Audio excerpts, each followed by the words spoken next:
Mo Salah's penalty has saved the day for Liverpool Football Club. He saved us the embarrassment of leaving Burnley Turf Moor with a draw. Liverpool must perform better, but we still have 12 points from 12. Welcome to your favorite show every week, ladies and gentlemen, the LFC Avengers show. Make sure you guys are liking and subscribing. Sit back and enjoy. This is the LFC Avengers.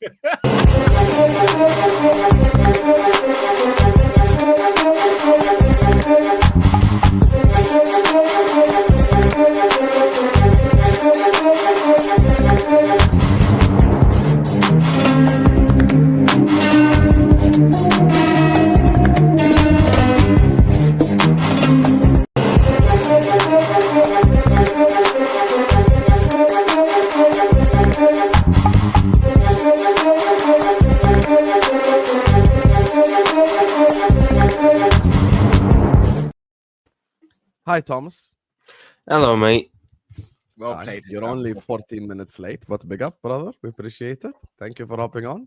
Yeah, I've still got a bit of time before some of the records are broken.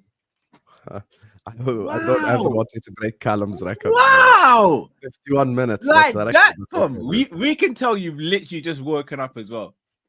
No, You I've been up a bit. I'm just look- Yeah, he told me he's just getting in. yeah, I'm hungover. Did you go on out a for breakfast? Monday, bro. Yes, Liverpool played yesterday. Yeah, I know, Tom. We covered the game. All of us did. But it's a Monday, bro. Yeah. Guys in the chat, don't drink. I'm out Anyway, couple of drinks. Callum doesn't drink. You get me? And he's in a lot better physical condition than this 19-year-old. Anyway, 100% he is. Stop it. Anyway, big up to all of you guys. Like I said, like and subscribe. Let's get the likes up. Callum will tell you this. YouTube has been like wiling out with the numbers a little bit recently. So Yeah. like I don't know what happened, but there is a switch that switched on Saturday, which makes no sense because the Premier League is back. But Yeah. we need you guys' help. Every like helps push the channel. So please do like the video. Please do subscribe. And Drifty will be joining us at 12:45. Matt will be joining us at 12:30. I've got no idea where the HD version of Tom is, aka James Redmond. So I don't know where he is. Wow. I don't know where Ben Doak is. You get me? So, That was a good one. I got like that's a good one. I don't know where HD Tom is in it, but we'll try to get him out. I don't know where the fuck he is. Anyway, guys. Have we discussed the thumbnail yet? What's there to discuss, Tom? Why are you always creating trouble nowadays? What's No, wrong with the thumbnail? What's wrong with the thumbnail? It's a beautiful thumbnail. No, I like the thumbnail. I just think there's a very interesting dynamic with one of the people like. But if Yeah, he doesn't I'm know, out. if he doesn't know, he doesn't know. If he doesn't know, he doesn't know. What? Doesn't know. I'm Captain America. Yeah, he's Captain America. See? Am I Anyway. not? I would. If I'm going to be honest, if Vel's watching, I wouldn't mind being Black Panther. Like, I'm just saying. I'll throw it out. Vel is watching. Okay, so Vel. Vel, Captain America time. Why is You- everyone you- spamming camels? You're not Captain America. Who am I then? You're out of everyone on there. You are the only woman. Oh, okay, I've seen it now. Yeah. Okie doke. Yeah, I'm Captain Marvel. Cool. Mm-hmm. Okay, sweet. Okay, Vel. Cool. I can't That's really. Vel. Well, I don't know I'm any of the I'm Marvel not gonna characters. leave- I I'll be can't honest with leave Vel because Vel's obviously got power to create stuff. So humbly, Vel, if I could be Black Panther, I'd be greatly appreciative, bro. Cal, I don't beef Fel and I still get shit thrown at me. Yeah, well, It doesn't matter whether you beef him or not. you do bring some of it on yourself, Tom. Hold on, I've just fucking revealed that they're trying to take the piss out of you. I know, but you I'm trying to defend you here. You did You also- thought you were did getting also- picked up by them. no, but you did also throw me under the bus when you said I still got a long way to go before I break the record. Of Yeah, late. that's just to protect my own back. Wow, so throw me under the bus to do that. Yeah. Okay. But, well, I get no benefit from it. I'll protect you. Tom is Ant-Man. It's true. He's a little ant. I mean, Anyway. Ant-Man had a decent film, so I could have done a lot worse. Who's don't the watch short? movies. Who's short out of you two? Well, out of me and Husam. Are you serious? Don't No, ever no. disrespect my legacy. Don't ever disrespect me like Let's that. have Sort Apple. it out of me and Tom. Sam, I'm 6'1". His last name is Little.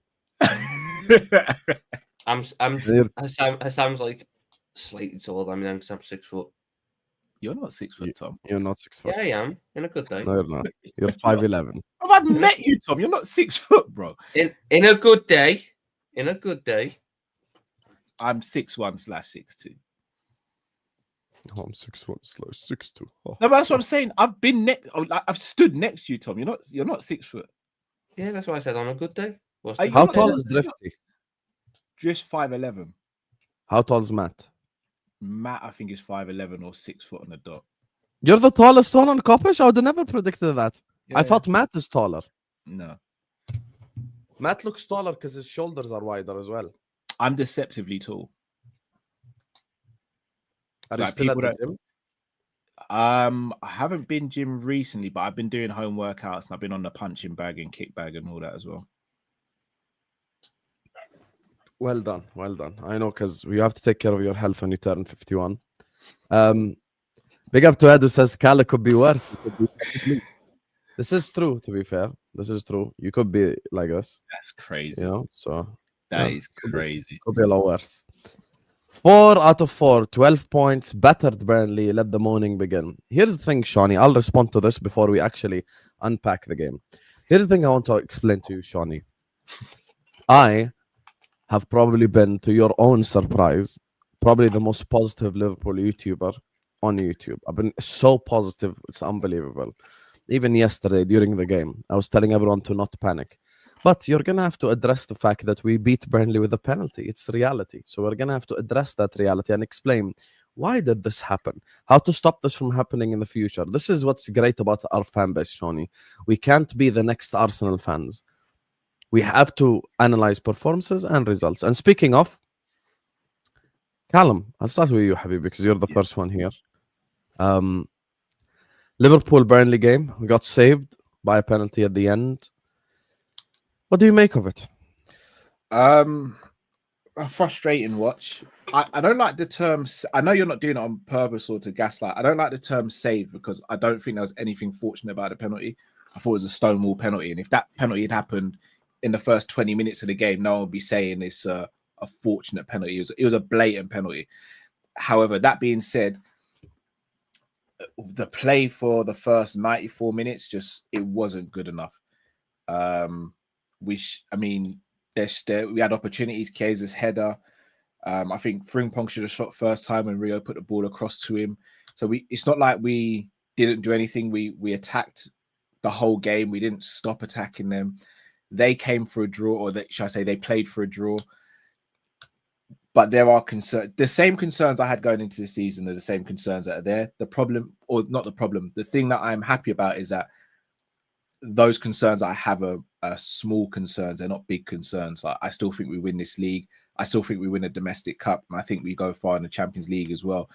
I think the fact that we haven't played well and we're still 3 points clear at the top of the league and we're 4 wins from 4 fills me with a lot of happiness, because I've seen teams over the years with Liverpool where we've played really well and then we may only have 7 points on the board at this stage of the season. So I'd rather have the points on the board at this stage of the season and wait for the performances to come than the other way around. So I still have some reservations, and I know me and Tom will probably go back and forth with some of those, even though I may be starting to get on his wavelength with one of the things. But yeah, there's an improvement, but we're still top of the league and everyone would swap places with us right now. So which of those things? I forget half the shit I say. I'm now on board with just throwing Rio in at the deep end because we've got no other choice. I mean, so far he's shown that it's not a case of.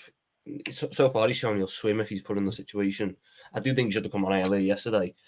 I think that Gakpo wasn't great yesterday, but I feel like everyone's jumping on him now because they want a scapegoat. When ultimately, outside of Vert, who I thought was all right in the second half, again, no attacker was good yesterday because we were too slow getting the ball there. Gakpo, you kind of know what he's going to do. He's going to cut inside and shoot. There's no point in fucking doing that when there's 7 people in the box waiting to block it. I cannot remember how many times. I get that, and he wasn't great yesterday, but the idea now that I've seen people saying we sold the wrong winger or whatever. That's not. Gakpo started the season more than fine. I do think that Rio needs to be getting more game time. I do think he was very bright when he came on. The composure that he showed for the pass to Frimpong was very good. Very good. Because a lot of people in that situation will try and be the hero and take it on themselves and shoot, but he played the right pass and then Frimpong just took a little bit too long to get out his feet. Sorry to cut you, Tom. Can I ask you a question? So none of you have said anything about Florian yet. It's very interesting. No, I'll get to that as well, Husam. Can I ask you a question, Mr. Sanderson? Can I? Sorry, Husam, are you fucking deaf? I want. No, but wait. The reason why I say this is the following. Did we not buy Florian Wirtz for the games like yesterday? Husam, we can speak about Florian Wirtz, but you're not going to like what I've got to say. So it's up to you whether you want me to speak about it or not. Yeah, go ahead. What are we here to just have conversations that people like? Talk, Habibi. The issue with Florian Wirtz is that the blend in midfield is not right. You know where I'm going with this. You both know where I'm going with this. I love McAllister. He's going to say McAllister can't play. I love McAllister. But the combination of Wirtz, McAllister, and Gravenberch is not fluid enough. Every time we've seen Szoboszlai go back into the midfield, and it's been Gravenberch and Szoboszlai in the pivot, Wirtz has come alive a bit more. Not just that, I don't think there's other players in the team who are on Florian Wirtz's wavelength. And I love Ekitike, and he's had a great start to his Liverpool career. I don't need Ekitike coming towards the ball all the time. I need Ekitike going the other way sometimes so that Florian Wirtz has something to aim for. I don't need Salah always coming to feet. I don't need Gakpo always hanging out wide and coming to feet. Some of these players need to make movement, make runs. Because if you make runs and you've got someone with the vision of Florian Wirtz, guess what? He's probably going to find you and you're going to open up the game. Everyone is drawn to the ball. And it's so frustrating to watch because Florian Wirtz wants the opposite. He wants time and space so he can look up and go, oh, you're making that run. You're making that run. Boom, there you go. Boom, there you go. The game's open. So I might be able to, I might not get the assist, but I might thread it through to Salah who can play the ball across to Ekitike. In regards to McAllister, this has nothing to do with his form because McAllister on form is our best midfielder. In fact, no, scratch that. McAllister is our best midfielder. But if I'm looking to get the best out of Florian Wirtz, who in my opinion will be the difference between us winning major trophies and potentially not winning major trophies, then I need to look at what's the blend around him to get the best out of him. And for me, it is Gravenberch and Szoboszlai in the pivot. I completely disagree with you. I know you do. And I tell you why. First of all, when no one says this about Mo on the right-hand side, because when Bradley came on and Frimpong came on, he looked 100 times better because I said that last week. Hold on. Wait. I said that last week. Hold on, Sam. I got to cut you there. Who didn't want Szoboszlai playing right back? Okay. Hear me out. And why not? Because it hampers Salah's game. People still criticize Mo, even with like Kwanzaa playing right back. Even with Kwanzaa playing right back, even with whoever playing right back, Szoboszlai, whoever it was. My thing is, I think Florian Wirtz got the ball in dangerous positions plenty of times yesterday, but he just did nothing with it. And I don't think this has. And by the way, here's the thing: McAllister was hooked off at halftime. McAllister got subbed off at halftime. Florian Wirtz in the second half wasn't a lot better than he was in the first half. He was way better. I don't think. Look, the team overall was a lot better, but I'm saying him as an individual. Did he have the ball in the final third in positions where he could affect the game? I believe he did. I think Florian Wirtz in the second half had the ball in positions where he could affect the game, but he didn't. Now, here's the dynamic that I do agree with you on. I don't think it's got anything to do with midfield. I think this has to do with Ekitike. I said Florian Wirtz will play a lot better with Isak than he will do with Ekitike because Ekitike and Wirtz are almost occupying the same spaces. Like literally the same spaces on the football pitch. It's almost like you're playing with 2 10s at some points in time. When Ekitike is dropping deep to try to collect the ball, Wirtz is in the same place that Ekitike is in. Like I saw them yesterday probably 2-3 times just literally run into each other. Like whether it be down the left-hand side, whether it be in that 10 position, they're kind of running into each other. And I think that this is a dynamic that needs to be fixed by management in terms of if I'm Arnie Slot, I sit down Ekitike, I'm like, listen, I love the fact that you drop deep and collect the ball, but we got Verts for that. So I'm gonna need you to try to be a target man a bit more. Yes, you can drop deep every now and then, but I don't want it to be consistent because you'll just keep running into Verts. You just keep, I'm not checking nothing, Vel. You just make me miss out on $100. So shut your ass up. Don't address me. Just send me the A-listers thumbnail. Back to the topic. So as I was saying, I think Ekitike keeps dropping deep into the space of exactly what Troy just said. They ran into each other twice. Literally ran into each other twice, like mid-game, bro, in the same spaces. And by the way, one time it was in the middle, and the other time it was on the left. So whenever like they try to occupy the space, they occupy the same space. I'll be honest with you guys. I think Mo is being scapegoated now by the fan base. I'll be completely honest with you. I think Mo was thrashed. You think that is not where I thought we were going with this. Okay. Let me tell you why. I think Mo was trash against Arsenal. I said I'd give Mo a 0 against Arsenal. I think Mo was trash against Newcastle. No one can convince me, and I rewatched as well big parts of the game. No one can convince me that Mo was like horrendous yesterday. I'm sorry, I'm not buying it. I don't think Mo was that bad. Was he 29 goals, 18 assists, Mo? No, he wasn't.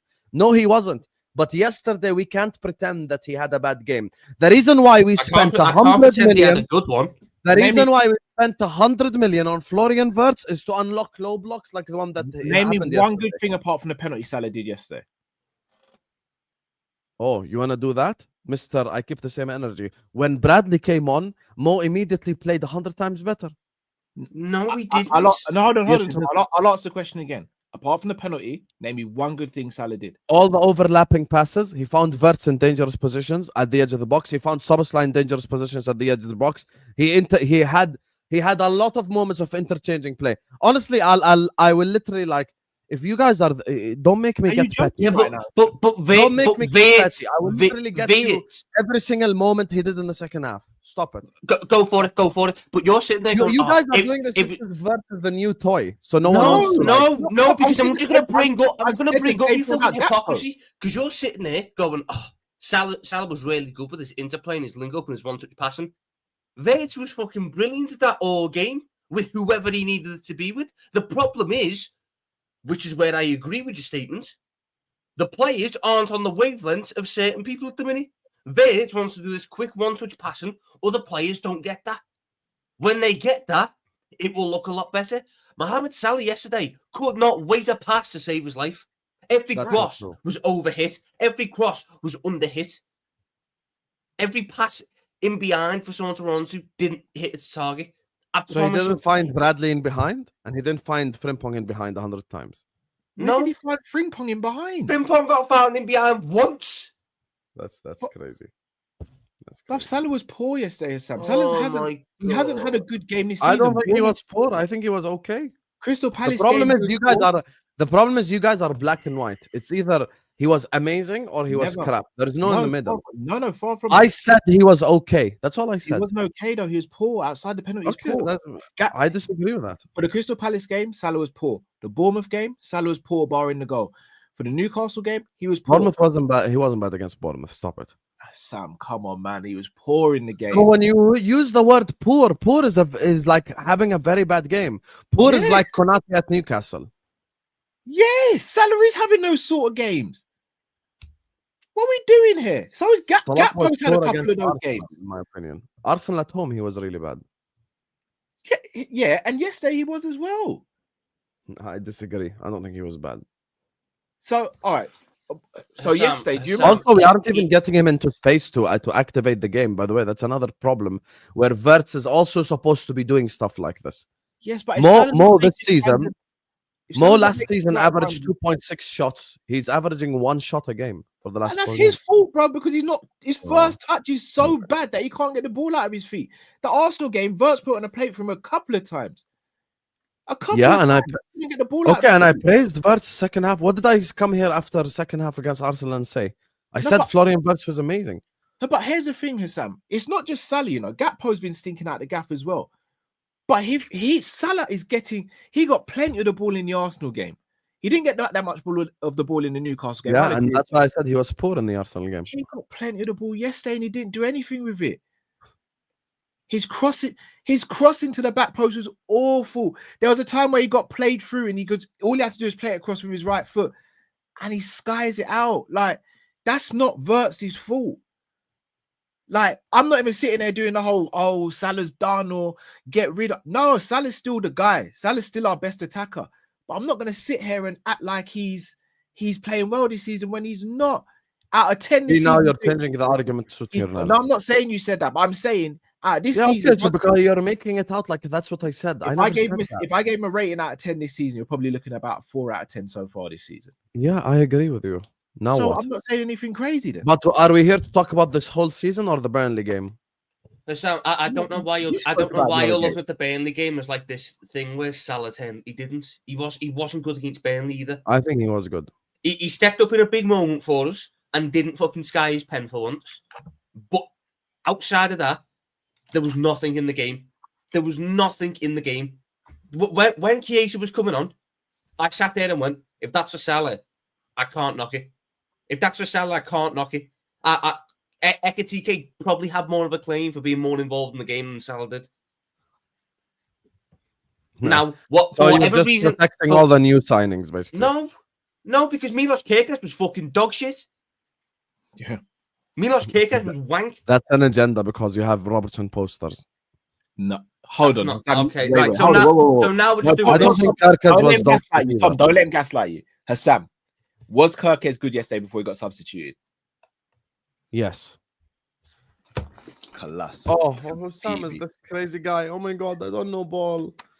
Kerkez, in my opinion, was not having a bad game.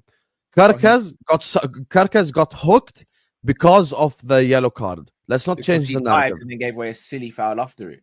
Kerkez was putting the ball in dangerous positions in 2 crosses in the first half.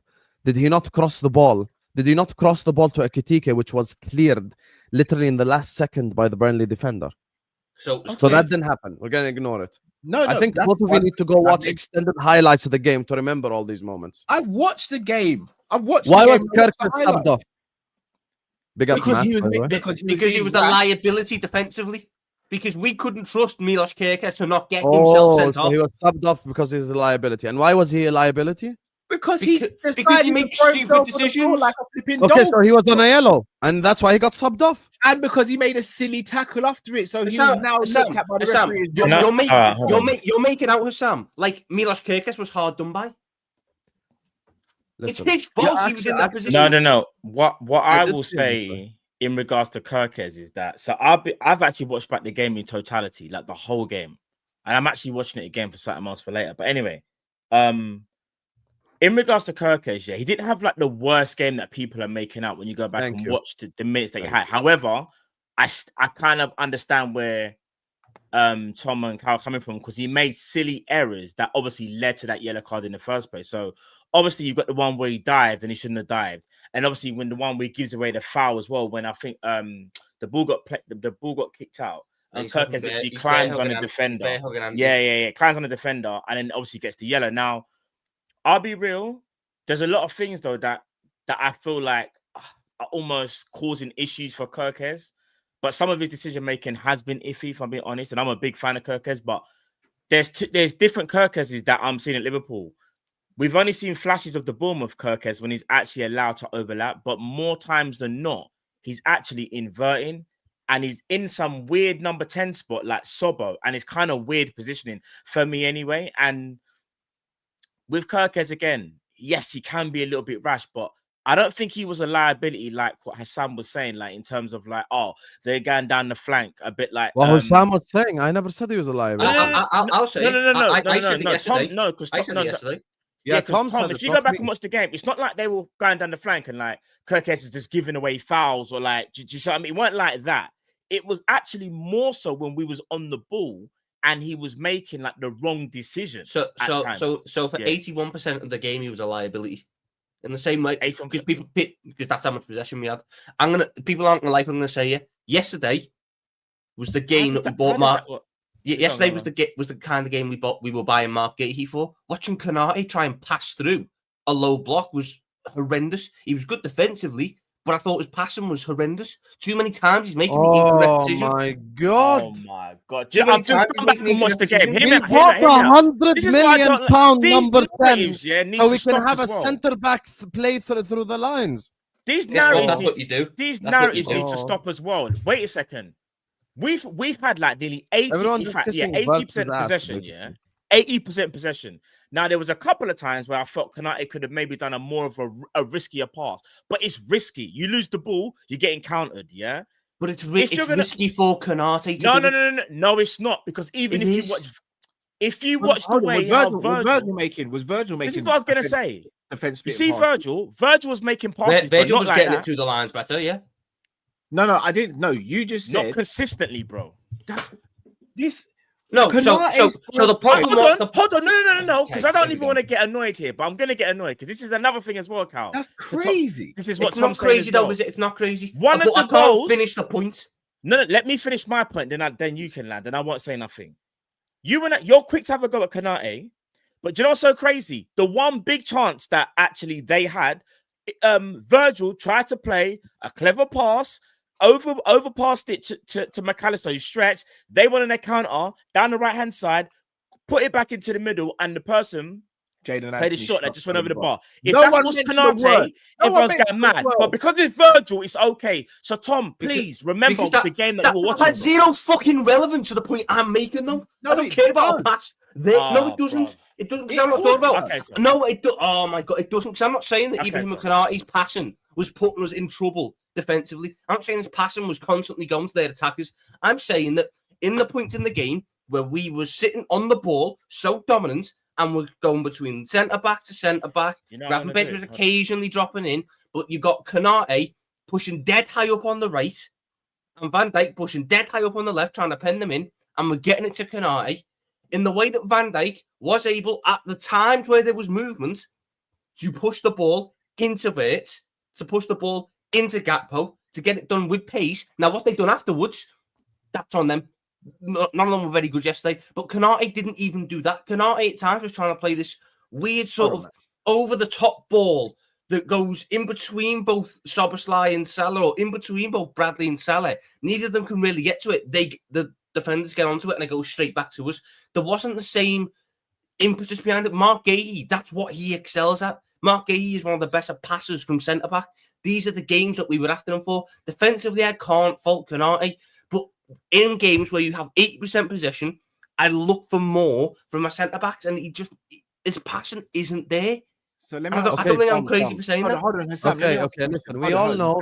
Let me respond to this. First of all, big up to the football terrace for the raid. Big up to Terry. Guys, we have 1,500 people in here. We're not even at 500 likes yet. YouTube is messing up right now with the algorithm, so please close the live chat, hit the like button, continue to enjoy the show. This is just a typical argument that we have every Monday and Friday. So please like, share, comment, subscribe. Everyone right now, let's push to 500 likes and let's get there. And big up to Terry for the raid. I can't believe in a game where we conceded 0 XG, where we had 82% possession, we're sat here talking about a centre-back's passing. Yesterday's problem, if I take out Konate from yesterday's game and I put Gahey, it literally makes zero difference. It makes a difference. It literally makes zero difference. The problem is you guys are babying players. I'm gonna be honest with you. Yesterday, let's be honest with it. All four forwards weren't good. Okay? They weren't. Every single one of them. I'm including Verts in that. Verts had the ball in dangerous positions multiple times to do something, and he didn't. I'm not attacking the guy because he's still a new player and he needs time to adapt. I understand that. But to claim that the guy wasn't in dangerous positions to do anything is a complete lie. I think that Ekitike kept running into Florian Wirtz, never picked up the spaces in behind. And as a matter of fact, I'm going to use an example from in-game. Robertson, for me, was man of the match yesterday. Robertson's cross into Chiesa. Robertson was unbelievable. Robertson's cross into Chiesa. Who was man of the match? Ryan Gravenberch. Okay, Gravenberch. Yeah, both of them were 10 out of 10. No problem. Guys, let's not argue semantics. Gravenberch was 10 out of 10. Konate and Virgil were better than Robbo yesterday. What are we doing? Okay, that's fine. That's Yeah, maybe because Maybe because for me, Robertson's like my expectation of Robertson is like this trash can right here. So him having 3 good crosses is for me like, wow, you're unbelievable. Point is, let's get back to the point now. Don't get sidetracked. You see, as soon as Chiesa came on, you see the Robertson cross into Chiesa. Yeah. You guys remember? Yeah. The header that Chiesa made. Yeah. Well, Would Chiesa just literally done nothing with it. Would Ekitike even be in that position? I don't know. Do you know what? That's a very good you point. see, now that's my biggest problem. I bought a striker with a 10. So when I buy Wirtz and Ekitike, I need to explain to Ekitike, stop dropping deep as much because I've got Wirtz to do that job. So I need you to be, I'm not saying be a target man, but I need you to be a box presence a lot more than you are. There were times where Salah had the ball, where Gakpo had the ball, where Ekitike was at the edge of the penalty box. I need it to be a lot more, like I get he's trying to get involved in play, but I need him to be more in the penalty box. I think people are scapegoating Gakpo and Mo, actually. I don't think Gakpo was that bad, and I don't think Mo was that bad. I'll be honest. I don't think neither of them was that bad. I just think there is a fluidity issue right now. And that does not stem from 2 players. It's not just about Salah is horrible, Gakpo is horrible. Oh my God, these are 2 guys that don't dribble like Diaz did. That's such basic bitch analysis. I've never once mentioned dribbling when it comes to Mo. It's not about Diaz. Gakpo gets the ball, and Gakpo's going to do one of 2 things. He's going to cut in and shoot, which is probably going to get blocked or go sky high, or he's going to cross it to the back post, which the target you're looking at is so minute that the cross has got to be perfect and the run's got to be perfect. He doesn't play the game of probabilities. He doesn't play with the correct instincts of a winger at this level should be. He's not improved from the player who we've purchased. That is the frustration. Gakpo's still a brilliant player for the squad. But to act like we're scapegoating Gakpo when we're all sitting here saying Rio changed the game, a 17-year-old came on and changed the game. Rio going to Rio didn't change the game. Rio didn't change the game. What are you on about? Rio didn't pick apart that defense. Rio had a good moment, but it was the same dynamic. The one thing I'll say to Gakpo, Gakpo had no problem beating Kyle Walker yesterday. It was just he kept shooting. He beat him once. He beat him multiple times. He did not beat him multiple times. This narrative that is going on, he didn't beat him multiple times. He just cut inside, bro. He just cut inside. He beat him once. He just cut inside, bro. All right, you see when Rio he beat him multiple times. You see when Rio played the pass across to Frimpong. Does Gakpo do that? Yes, because Gakpo's done that this season. Please, man. Gakpo literally got a fucking assist against Newcastle by doing that. Put inside and playing the pass across. Tom. Hold on. Hold on. Are you forgetting how that wait, are you forgetting how that assist came? Gakpo cut inside, went to shoot, the ball ricocheted, and he tapped it. And he passed it across? No, he tapped it because he was about to get tackled. You asked me if I seen Gakpo pass it. You know I've got memory on lock. So that was I remember it as well, but you asked me if I ever seen Gakpo pass it across the box. Yes, I have. He didn't pass it across the box. He passed about 2 yards to his right hand side because he was about to lose the ball. So he passed it across the box. Rio had the ball on the left hand side, trickled into the box, looked up, saw a man free in space, and made a defense splitting pass. Gakpo has never done that for Liverpool Football Club. What are we doing here? What are we doing here? Can't believe you're saying Gakpo's never done that. And tell me a time he's done it then. Tell me a time he's played a pass like that Rio played yesterday. Go on. Let me know. Crickets. No, let me think. You can't. It's not something I can part my head in fucking 2 seconds. But again, I'm just thinking of ones where it led to directly to a goal. I don't know if he done that against fucking Ipswich in the 73rd minute and then it got blocked in the same way that fucking Frimpong was. I remember the real ones. It was yesterday. The fact Frimpong was amazing when it came on, by the way. Frimpong was very good. I get Gakpo is very predictable, but the idea that that's all he ever does is wrong. That's the part where I do think people are getting on his back unnecessarily. Rio came on and offered us something different, which is what that game called for at that point in time.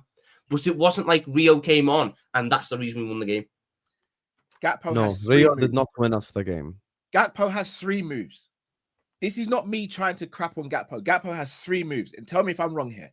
He gets the ball, cuts in and tries to shoot. Gets the ball, cuts in and tries to cross it to the back post. Or he might try and take it down the left-hand side and smash it across the box. What else does he do? I mean, Well, that's not wrong. I'm not going to argue that. Isn't that in theory what most wingers fucking do? No. So okay. You can play a 1-2. You can jink to go one way and then jink to go another. I've said what he does. I'm not saying he's rubbish, by the way. No, but Gakpo does that, but still ends up ending with one of them 3 moves. I'm not bothered about what you do in the build up to that. I've seen Gakpo fucking jink 2 people and then still end up cutting inside and shooting. The little ooh, that's not a move. I'm on about when the wingers are at the final stage of their movement with the ball. What do? Most of them either cut inside and shoot, cut inside and cross, or run down the line and cross. There's like a fucking benchmark. Let me ask you a question. Let me ask you about all the question. Husam, Tom, Matt, I think we can all agree. None of us rate Madueke that highly, right? Yeah. No. Yeah, we don't. Who's more predictable? Or should I say, who's more unpredictable and harder to play against? Madueke or Gakpo? Gakpo's harder to play against. Gakpo's harder to play against because he's a much better goal scorer. Therefore, I'll tell you why. Because that makes his fullback always want to man-mark him and stay with him. In a 1v1, I think Madueke is harder to do with. In a 1v1, yeah, but in a 1v1, Madueke, like if your logic is 1v1, Madueke is better than like 3/4 of the wingers in the league. No. I'm just saying, no, but just because you're good in a 1v1, there's other aspects of your game that still need to be great. I'm just saying, in what this, as a winger, there's different aspects that you need. First of all, you've got to have a higher IQ. And IQ, I'm going to go Gakpo. I'm just saying, in a 1v1, like as a take on, shall I say, like who's a bit more unpredictable, who could cause you more of an issue, it is Madueke. However, I'm still going to pick Gakpo because Gakpo is still the superior winger. Does that make sense? Because Gakpo still has other facets to his game that are better. For example, Gakpo is a better decision maker for me. Gakpo also has a better shot for me as well. And I think Gakpo has the higher IQ. But I'm just literally just talking about unpredictability when it comes to like 1v1. You're Kyle Walker.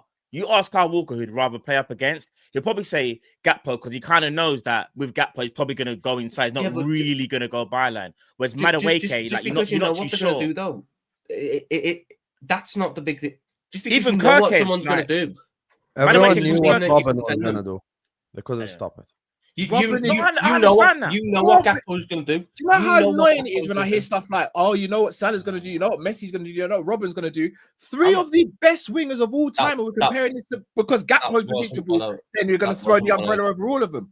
Do better, guys. Come on, man. That wasn't what I was going to say. It's along the same lines of just because you know what someone's going to do, it doesn't mean like, oh, I know what he's going to do, I'm going to stop that every time now. Gakpo got fucking however many goals last season. He started the season with 3 or 4 goals and assists. But everyone knows what the fuck he's going to do because it's one thing knowing it and it's another thing being able to consistently stop it. And there's an aspect of Gakpo's game which we haven't even got unlocked this season, which was very important last season. The threat at the back post because the crossing's been shit. Yeah, I agree with that. But Gakpo, hold on. Also on that as well, Gakpo's not even been getting into the back post. There was a time yesterday where we actually had the ball on the right hand side, crossed it in, and Gakpo was hanging out wide. I think that again, though, that's. Are we going to say that's tactics? No, it's not. The tactics is do the same thing as fucking last season. I just think again that's a fucking chemistry thing. So last year, when you looked at the strikers that we had, a lot of them wanted to sit either in the centre or towards the right of the. I use the 6-yard box because that's where the crosses go to. They either wanted to sit on the penalty spot or the right. Diaz was a bit of an exception, but he's more of a left winger anyway. But when it was Jota, rest in peace, or Nunes, they like to run to the right. So Gakpo was often left, unmarked at the back post, and left with the space. Now, as we can all sort of understand, Wirtz wants to go to the left. Ekitike wants to go to the left. They go to the left. Yeah.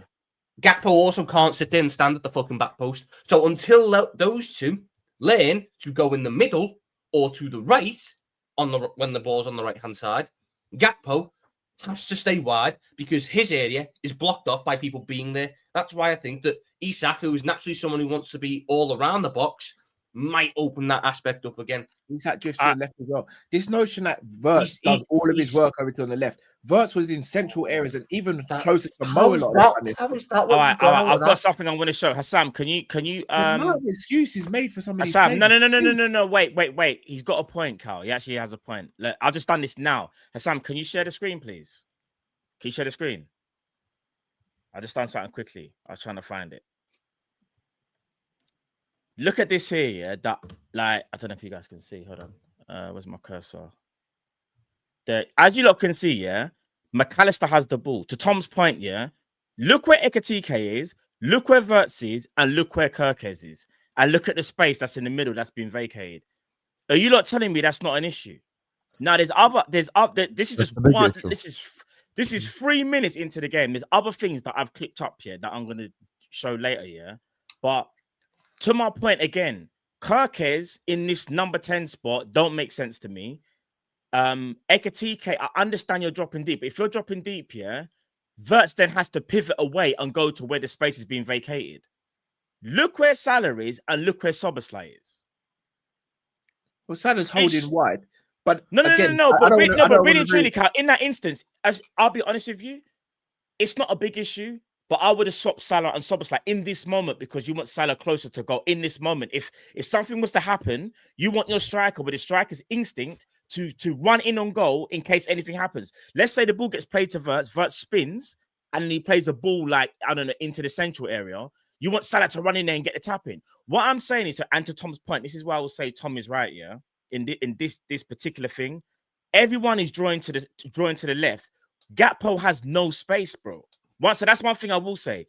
Where can Gakpo go other than really go right, other than out wide? Kirkes is in the number 10, next to Verts, next to Ekatike. He's barely in frame. He's here's the thing. You know, Matt, that's one though, Matt. I know you've got other stuff to show. Yeah. I was just trying to quickly find something. If you look at other portions of the game, you'll see Florian's on the right hand side, and you got a triangle created on the right hand side as well. So it's not like Florian always comes out and does his work on the left. Florian was central a lot of the times. But you know what's also happening? Players aren't finding Florian quick enough. Florian's in the half. Now you're Callum. You see this is the thing that I don't like. It's because Verts is the new player. Everyone's like, Verts. Oh my god, Verts, you're such a beautiful player. Like, we want you. I'm gonna be real. This is gonna sound mad. It's gonna sound okay. Wait. 1 second, Callum. 1 second. Let me tell you the problem with this picture. I wish I had the controls. I wish I just had the controls that Matt do, so I can point out the biggest issue that I have with this, which is what I explained an hour ago, but I'm the problem. We need to talk about the offensive setup. We need to talk about why Salah can only put up 1 shot per game. We need to talk about why Ekatike and Verts are always within 2 yards of each other. Why the hell is Ekatike there? Why is Ekatike there, not between the 2 center backs? If you're telling me this is the type of player he is, okay, but then Ekatike and Verts can work with each other. They can't, because I can't have someone who's dropping deep, collecting the ball, running into the 10. It can't work. That's because Verts or somebody else should pivot away. You see, can I just use an example from the past, please? There's the reason why when Ozil was at Real Madrid, did or did not the Madrid fans wave the white flag at Benzema? Did they or did they not? No, they waved the white flag at Benzema like 4 years after fucking because he's finishing. Wait, sorry. Can I ask you one question? Shout out to Sean in the chat. Where was Florian Verts when he won the foul for the red card, by the way? On the right. Yeah. Okay. So running from the centre. Yeah. Cal, I never argued. I never argued that Verts didn't drift to the right. Hold on. I never said you did. But on that as well, when I just said we're not finding Verts quick enough, Husam, you were like, no. This is going to sound mad arrogant, but I'm going to say it anyway. I've played in midfield. I've played as a 6, an 8, and a 10. If I'm a 10, I need the ball fizzed into me quickly so I have time and space to turn on the half turn, and I've got runners in front of me. If you dilly-dally on the ball and I don't get the ball quick enough, my areas and my options are shut down. It's shut down. You failed to mention this, by the way. What Florian getting the ball? Yeah, when Florian got the player sent off, Ekatike wasn't on the pitch. So no. Okay, you want to know the problem with this image? Verts needs to be where Ekatike is, and Ekatike needs to be between the 2 center backs. No, I agree. I'm not disputing. That's the biggest issue in that picture. No, it's not. No. But another issue. I just want to say where Ekatike was. Yeah, if the striker's gonna go push towards the midfield, someone else needs to just vacate the space. So what he's doing is not necessarily wrong. It's about others not understanding what you're supposed to do next. Thank you, because no one's on his wavelength. Exactly. Because if Ekatike goes towards the ball, someone should be going, all right, the space has been left. Because I tell you something as well. In fact, let me see if I can. I'm the 10. As soon as I get the ball, sorry, I should I'm be kind of seeing people spoiling running. tonight's show. There's bare things I'm trying to. I should be seeing people running. I think as well. If you look at the stats, Wirtz has made a lot of good runs. For me, I think Wirtz can work with a striker that works like that, and they're playing 1-2s off each other and getting in behind defenses that way. But again, it's just wavelength stuff. They're not. I think Wirtz, run, but not getting I the think ball. Wirtz. I think Wirtz is operating at a slightly quicker pace than a lot of the other players in the team. Slightly, he's wanting to do stuff that the other players just aren't reading. That's why a lot of his one-touch play, a lot of Wirtz's one-touch play is clean, but it looks like it's overhit because the players aren't making the runs that he's thinking they're going to make. I say this all the time. Wirtz is operating now. Whether that is Wirtz brings his level down or the rest of the players bring their level up, something has to happen so everything gets more smooth. Because right now we've got the 10 is playing at a different wavelength, to the wingers who are playing at a different wavelength, to the striker who's playing at a different wavelength. They're all trying to do different things. We're all right at this. Here's another one I've got. Let me see. Sam, hold on. Let me get this one. This is the one I wanted to bring up. This one. You can't buy it. One of the Sam, look at this one here. So this is what Hassam's saying, yeah? This is another issue again. Like, look at this issue, guys, yeah? Look at this. Look where Ekatike is and look at where the central area is. Look where Wirtz is. Look where McAllister is. I need to understand what's going on here. They're speaking like I'm crazy. Look at this. Make this make sense, yeah? Sam, we've never said what you're saying about Ekatike. We say what you're saying is about Wirtz is crazy. Wirtz is not really doing anything wrong at the moment. But do you know what's so mad? Why the fuck's Wirtz picking up the ball on the halfway line? No. So this is what I wanted to say, Tom. Hear me out quickly. Wirtz is picking up the ball on the halfway line because if I'm being honest, McAllister, in my opinion, is not playing as disciplined and is moving further up the pitch. So you see McAllister's passing has been okay, but hasn't been amazing.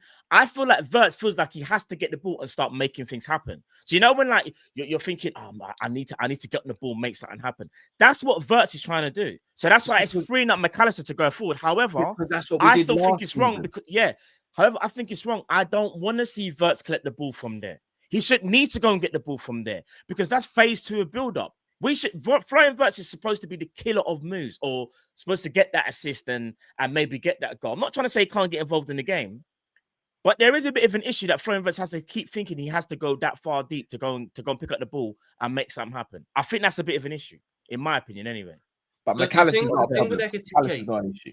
No, McAllister, I'll be honest. I'm going to say it right now because, like Husam said, too many people are being babied, yeah? McAllister is still our best midfielder. However, he's been playing like hot garbage. And the reason why is because he's not fit. And I think he's finding it hard to get back into rhythm. And he is a bit of a, at times, not even at times. In fact, it is hard to get back into rhythm in games when you're No, I understand that. But that's not his fault. That's not me saying he's all of a sudden falling off a cliff. It's just he's not working right now because he's not playing well. If he's not playing well and you're part of the pivot, you are a major issue now. Because Gravenberch is doing everything. When I say Gravenberch is doing everything, I wish we could play the whole game back and like talk about, but we get copyrighted. When you go and watch what Gravenberch was doing yesterday, McAllister was literally nowhere near on his level. It was actually like night and day. If you've never watched Liverpool before, you would have said, "Who's that McAllister guy? He's all right." But that Gravenberch, he's the one that I think Liverpool should be making sure don't go nowhere. That's how crazy it's been for the thing I will say. Every Gravenberch comp cuts off at the final pass. Okay, now we're on agendas. Now we're on agendas. But do you know what? It's cool. Every time I look for Gravenberch comp, they move to the next segment before the pass. Shut the fuck up, Husam. On the Ekatike pass, and on the Ekatike thing here on the left, the best chance we created in that first half was when he made that run down the left. Do you remember when the ball, Gravenberch plays the ball over the top, makes the run down the left-hand side, and no one was there, beats the centre-back and fires it across and no one's there. That's where I'm sitting there going, it might that you've got a chance of it potentially working there with him being on the left and you're putting Isak in because Ekatike will make that in behind run, which is what we needed at moments because there was very few better points. 1v1 takeovers probably than than Gakpo. Yeah, I don't think he hasn't got a better shot, but in terms of if Ekatike, let's just say Ekatike played on the left, even though I don't want to necessarily see it, but I understand why. My point I know is, what you mean, though, Tom. My point is, he's doing this now. He's doing this when he's the sole striker. Yeah. He's standing where my left winger should be when he is the sole striker. Yeah. So there's no point then in me having Gakpo on the pitch. There's 0 point in me having Gakpo on the pitch. No, but do you know what Gakpo should be doing? But do you know what Gakpo should be doing there, though? In my opinion, Gakpo, in my opinion, is being a little bit lazy. He should be filling in where Ekatike's left that space, or there's another way of looking at it. Or there's another way of looking at it.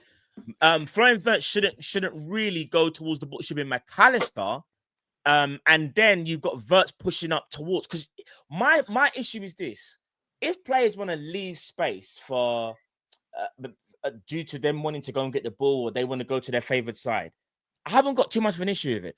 As long as you tell the other person, you go there. Don't just go about your business and don't do nothing. Because clearly there's been no communication between Ekatike and Gakpo. You can see, look, no communication. Why would Gakpo not spin off to where Ekatike is? That's another thing I don't understand. He in theory should do. My point is, I don't get why when you're up against the back five, my striker's moving out the striker spot. But you've got 3 centre backs you need to occupy. I do not need you fucking round with the let me get one more clip. I think I got another clip. This is. By the way, I got the average position for yesterday's game, and Ekatike and Wirtz are literally in the same exact circle. Yeah, I know. Same exact circle. You see, people aren't addressing this. I think this is an issue that Slot needs to fix, because that picture as well. That it's not just like, oh my god, people. We agree with the Ekatike thing. We agree with it. You're saying we agree with that Wirtz had the ball in positions to affect the game, and he did not. The same thing you said about Salah against Arsenal applies to Wirtz yesterday. No, he had the ball. Okay, so guys, chat, I'm blind. Wirtz never had the ball in a dangerous position.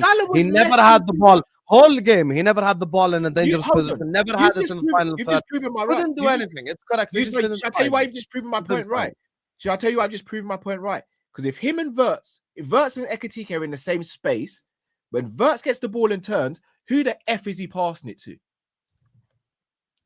And when all right. And when Ekatike came off? What was the formation when he came off? What was the formation and tactics? Chiesa did not do the same thing, because Chiesa made a run that Ekatike didn't make all game. Just made my point for the header. If he's on the ball and I've pulled up the average position of Federico Chiesa. He was deeper than Ekatike. Thank you, Tom. I was going to say, thank you. Hassan, I'm going to be honest. I don't think that's true. Also, the stat right here. No, Hassan, what it is, can I just put so 22 is Ekatike, as you can see, just at the tip of that arrow. Where's McAllister? Yeah, 7 is what it is, 14 is Chiesa, fully in the arrow. Just quickly. Hassan, what it is, it looked like that because when the ball was played, Hassan, Ekatike was there in a lot of moments in the game. Yeah, it's just that at that moment we decided to cross the ball a bit more often rather than trying to do the slow build up and try and basically it's a bit like chess, and you're trying to move players out of position and then hope that you can strike. Yeah, when you get to that right moment, it wasn't that Chiesa was more of a striker than Ekatike. It really wasn't. It just so happens that the ball was actually perfectly hit for where Ekatike was at in the game, but there were just times when they saw him when they didn't utilize him. So that's why Ekatike has gone out to the left, because he feels like he needs to go and get the ball. And that's why he's dropping deep, because we're not really playing to his strengths at the moment. So that's another thing to factor in as well. Do you get what I'm saying? How many times do you think Gakpo lost the ball yesterday? 21 times. There'll be a 21 times. Great. Matt did his research. How many times did Wirtz lose it? I can't remember. 18, I think 21. 21 times. Yeah. Okay. 21 times. Same exact thing. So are we going to add context to the stats, or we're not? And what's the context? The context is, how was Gakpo losing? Every time Wirtz turned, there was Ekatike there. That's the context. No, because Wirtz is trying to play passes through the lines where players aren't even making runs sometimes. Gakpo is cutting and crossing it to the back post or shooting into the stands. Very different ways of losing possession. Very different ways. One is trying to be progressive with their passing, and guess what? I want my number 10 to lose the ball a lot, because you know why? Because they're meant to be the risk takers in the team. In the same way, Salah misses a hell of a lot of chances. Haaland misses a hell of a lot of chances. Why? Because we want them to do that, because we want them shooting. I don't want my winger losing the ball the same amount as my number 10. especially when his game is limited. That is crazy. Okay, that's all great. You get me? I love it. Here's the problem that the biggest overarching problem with this whole thing. We're going to face a low block every week. Okay? I see Liverpool fans online losing their shit over the whole low block. Oh my god. Parker is a terrorist. Bro, what do you expect? Scott Parker to attack us and concede 5 goals? He's going to defend. We're going to face low blocks every single week. Literally every single week we're going to face a low block. I said In this every on single Friday, By the way, this Wednesday we're going to face a low block against Simeone. Saturday we're going to face David Moyes low block. So we're going to have to find a way. And all this shit. And by the way, I thought that we are gonna find a way against Burnley because my prediction was literally like 5 or 6-0. So I thought we were gonna find a way. You get what I'm saying? We had 82% possession, but at some point in time, you're gonna have to find a solution from open play. All the stuff is great. Talking about, oh my god, this player did that and this player did that. But at the end of the day, there needs to be a collective solution to the problem that we're facing. Salah can't be on one shot a game. He just can't be. I need him to up his shots up to get into more dangerous positions. Is that though? Ekitike and systematic. So nothing on Salah. Nothing on It's Salah. systematic.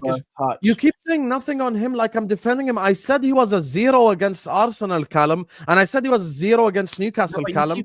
Just because I don't think he was that bad yesterday or against Bournemouth doesn't mean I'm like this. No, but you keep on saying it's system why Salah's taking less shots. It's not system. It's because he's not having his first touch and he's not collecting the ball or being in the right area. Individual by himself. I'm saying systematically here, brother. Ekitike scored a goal against Crystal Palace. Ekitike scored a goal against Crystal Palace. He hasn't even been in that position in the last 2 games. Remember the goal he scored at Wembley? He hasn't even been in those areas. That's why when Callum put up... You're not going to be in those positions against certain teams. That first... Matt, can you please put up that first picture again? The first screenshot. The one with the rectangle on the pen. The whole picture. That's 3 minutes into the game. I was going to say, all right, but before I do that, though, watch this one. Before I do that, we don't worry, this won't get you copyright. If you get the ball and your first touch is bad, the defender's going to close off the angle. It's a live video, but it's still picture, if that makes sense. It's not moving. So, yeah, we're good. All right, so look at this one. This one. Right, as you lot can see, yeah. Oh, Ibu can't pass through the lines. That's not the type of pass I'm after, Carl. Let's be honest. Anyone can play that pass. That's not through the lines. The centre back, please. No, it's not even that. You see Ekitike. See, like Ekitike is not drifting to the left. This is why when I say, like, yes, there were moments in the game where he was like drifting over here. We understand that, yeah. But if you look at where Ekitike is, he's in the right place. What I'm a little bit confused about is there's a little bit of congestion, not from Gravenberch, but from these two.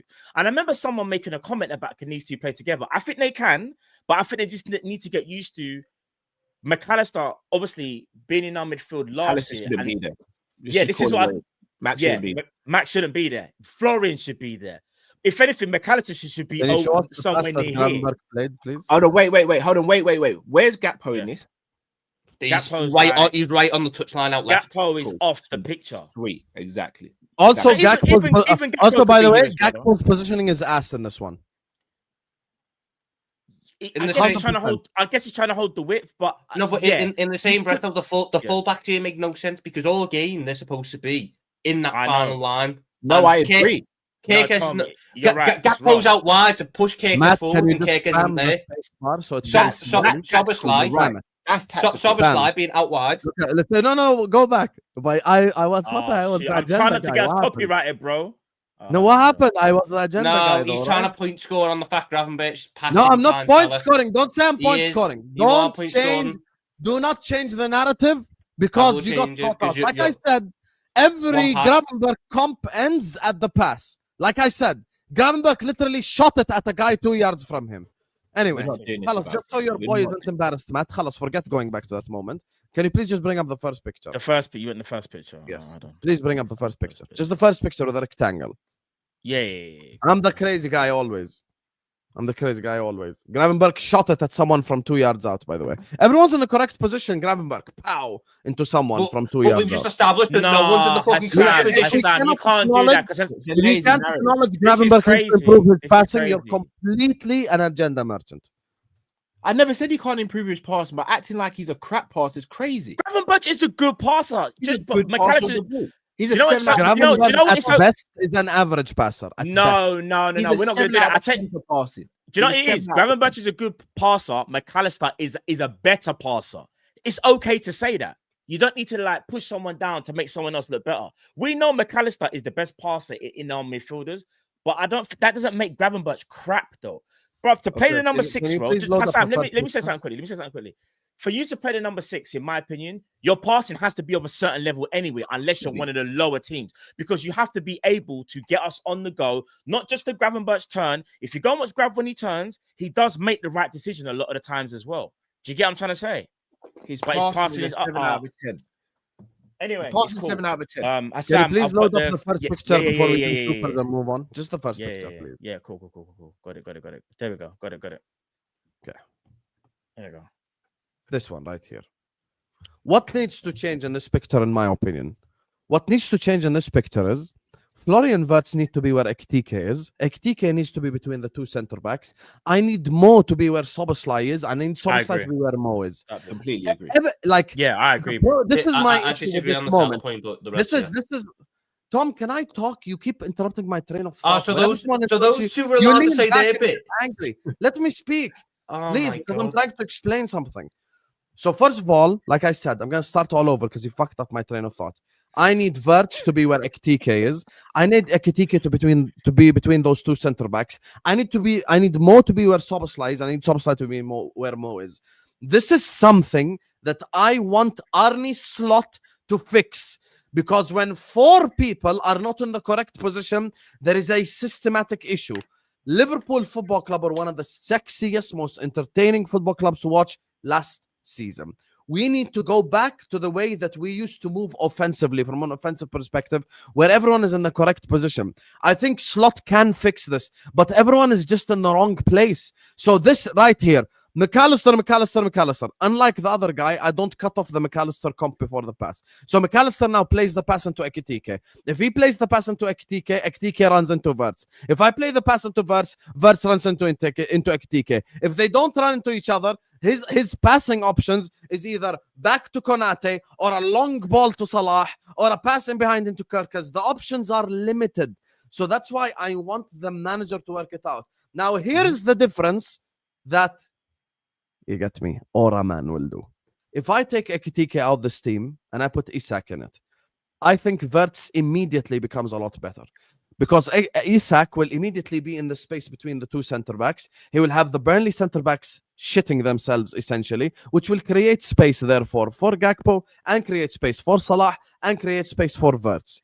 Mark my words, when Isak comes into this team, Wirtz will be 100 times better. Now, here is how Ekitike can be a part of Liverpool Football Club and be successful. It's on Slot. Slot needs to explain to Ekitike, I love that thing that you do, where you drop deep and collect the ball. But with Wirtz there, that's what we bought him for. It's already his job. I'm not asking Ekitike to just be a target man striker, because Isak also drops deep a little bit. I'm saying, in those positions, try to be in between the two center backs so Wirtz can find you, bro. Let's imagine Ekitike was between the two center backs. Wirtz gets the ball. That's just. Do you guys remember who played the pass for Haaland? Everyone here watched the Manchester derby? Some of it, yeah. Parts of it. Okay. Who played the pass into Haaland? The first goal.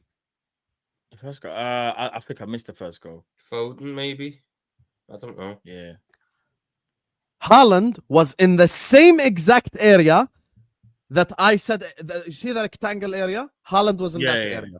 Okay, the City player, Doku or Foden, whoever the fuck it was, got the ball in the position where Wirtz got it, and all Haaland did was made a 3-yard run in behind goal.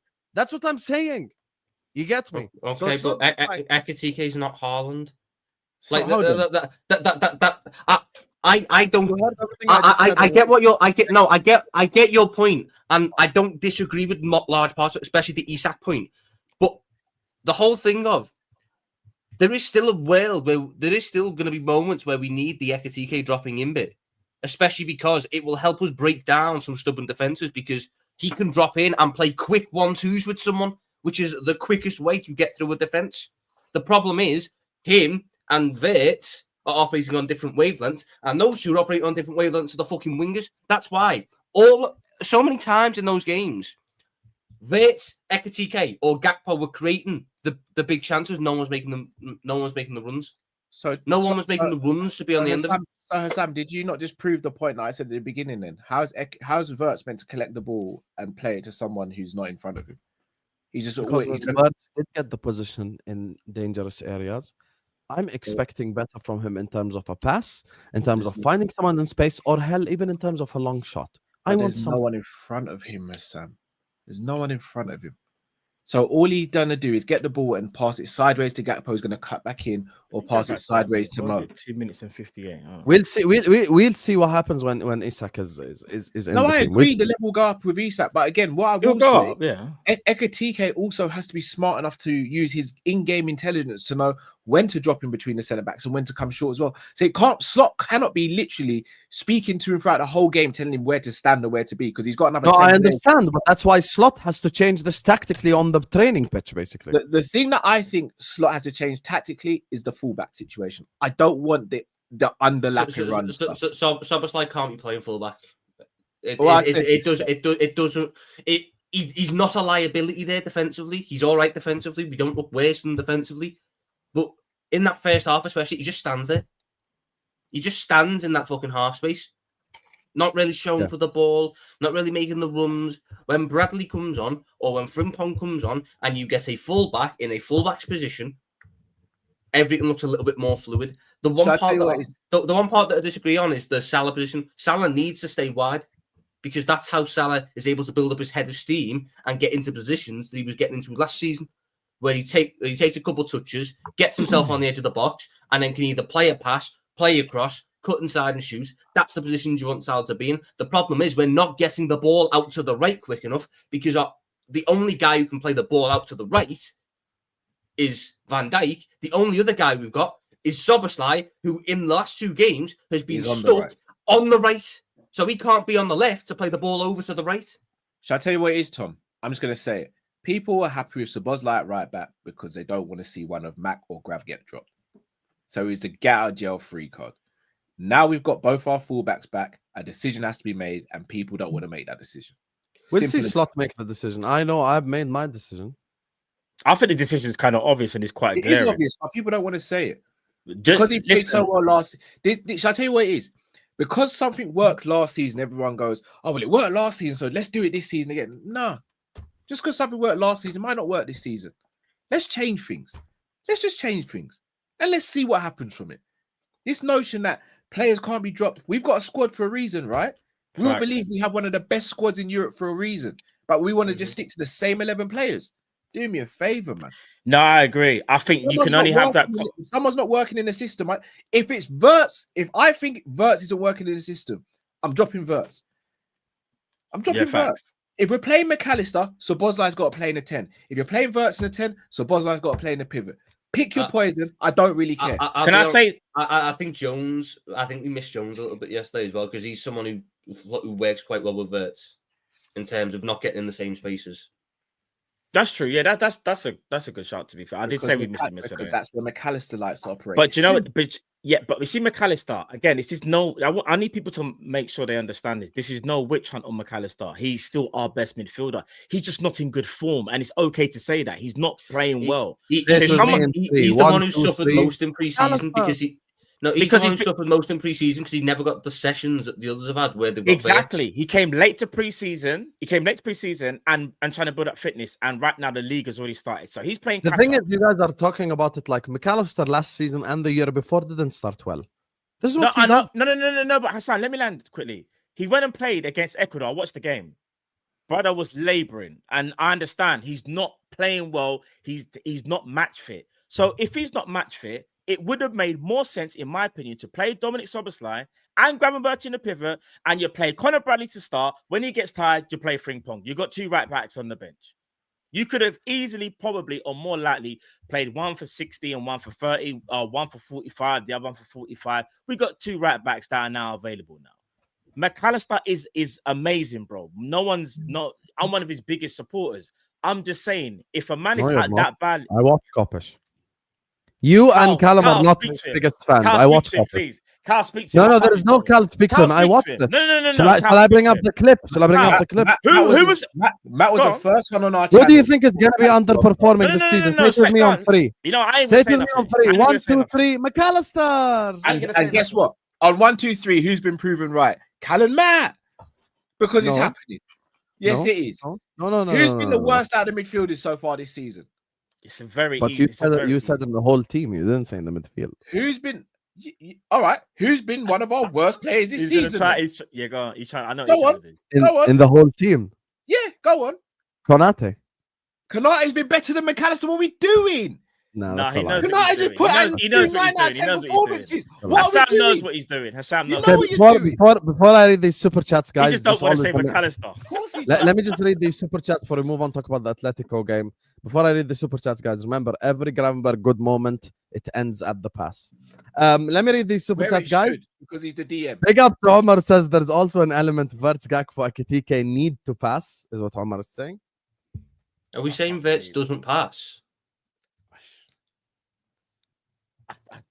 Apparently I don't not. know. I'll be honest. Apparently I don't know Yesterday, what to say. Right He now. passes too much. yesterday was the first time I saw him have a fucking shot. Yeah. Yeah. Like sub chat, by the way. Like sub. Let's get to 500 likes. Cal is right. McAllister is my favorite Liverpool midfielder, but doesn't gel with flow. Also, we lack wing pace. Maybe Isak fixed it, but bro, Salah has been very poor this season. I agree. I think Salah has been poor this season. I just don't think he's been bad yesterday. That's it. Do you think McAllister's been poor this season as well, even though it's only 4 games? McAllister's Yes, I think there's many players who have been poor. I think McAllister- Konate No, is I I poor. asked about games. McAllister. I'm not asking I about just- other players, bro. Yeah, but listen, I'm not Callum Sanderson. I don't sit on the fence. I said yes.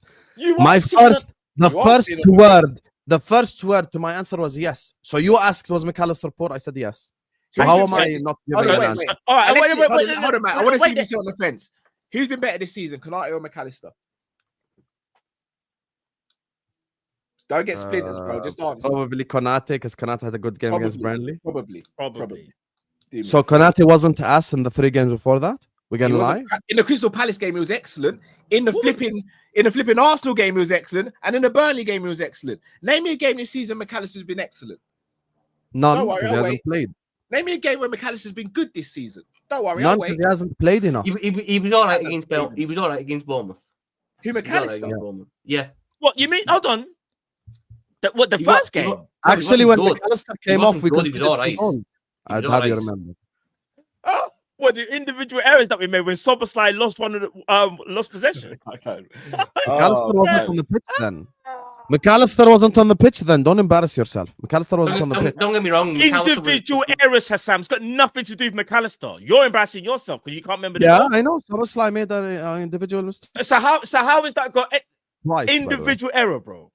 Come on, what are we doing here? In Come on, order Hassam. to win the league, Defenders we have to need- run. in order to win Yeah, the they league, do, we bro. need, in order to win the league, McAllister needs to perform. And in order to McAllister to perform, I need to give him minutes. That's it. You guys just love. but I can't be giving him minutes to the detriment of the team at the minute. No, you can, because McAllister I has to didn't play. say to be that, perfect. Thomas. I didn't say that. But I'm that's saying that's what's happening. You basically. You're not saying No, it because you don't I want was that to be the saying case, but that is the case. Any when minute we that get- McAllister plays right now is a detriment to the team because the fluidity isn't there. So you have to pick your moments to give him the game time. We're going to preview Atletico Madrid now. I will tell you, and I will spoil the segment because you're just an angry person for no reason. You need to calm down. I would bring McAllister in the second half against Atletico. Just give him 45 minutes. The I fact wouldn't they're give trying him to give Salah points for making simple passes for an overlapping run shows how bad it is. He'll be fine. But right now, wow. I'm not giving him bonus points. I just think he was bad against Newcastle and Arsenal. I don't think he was bad against Bournemouth and Burnley. That's it. Cal, I was so ready to blame you for that draw. Wow, fancy. Why are we blaming Callum? Why are we blaming Callum? That is crazy. Callum is innocent. I made the worst prediction. I said 4-0, 5-0. No I wonder said 2. Terry has you on, Tom. This is embarrassing. Hello, Sean, my biggest fan. Performance-wise, how many percent was good? Defensively, we were very good. Defensively Midfield very was good Yeah. to an extent. It was just the Mhm. forwards, to be honest with you. Guys, let's get 500 likes. Come on, we're 20 likes away. Hello, brothers. Hello, Husam. Max likes people. Make sure you guys are listening to my guy Ahmed and liking and subscribing. Tom, put the bangers and mash in the bag already. Is what Fonzie is saying. Man said Brexit means Brexit. On what basis? Salah isolated out wide, no fullback support, no overlap or underlapping runs, and Verts contesting for the same balls with Atletico, no link up play with Mo, everything going through the left hand side. Rather play Dom 10, is what Samir is saying.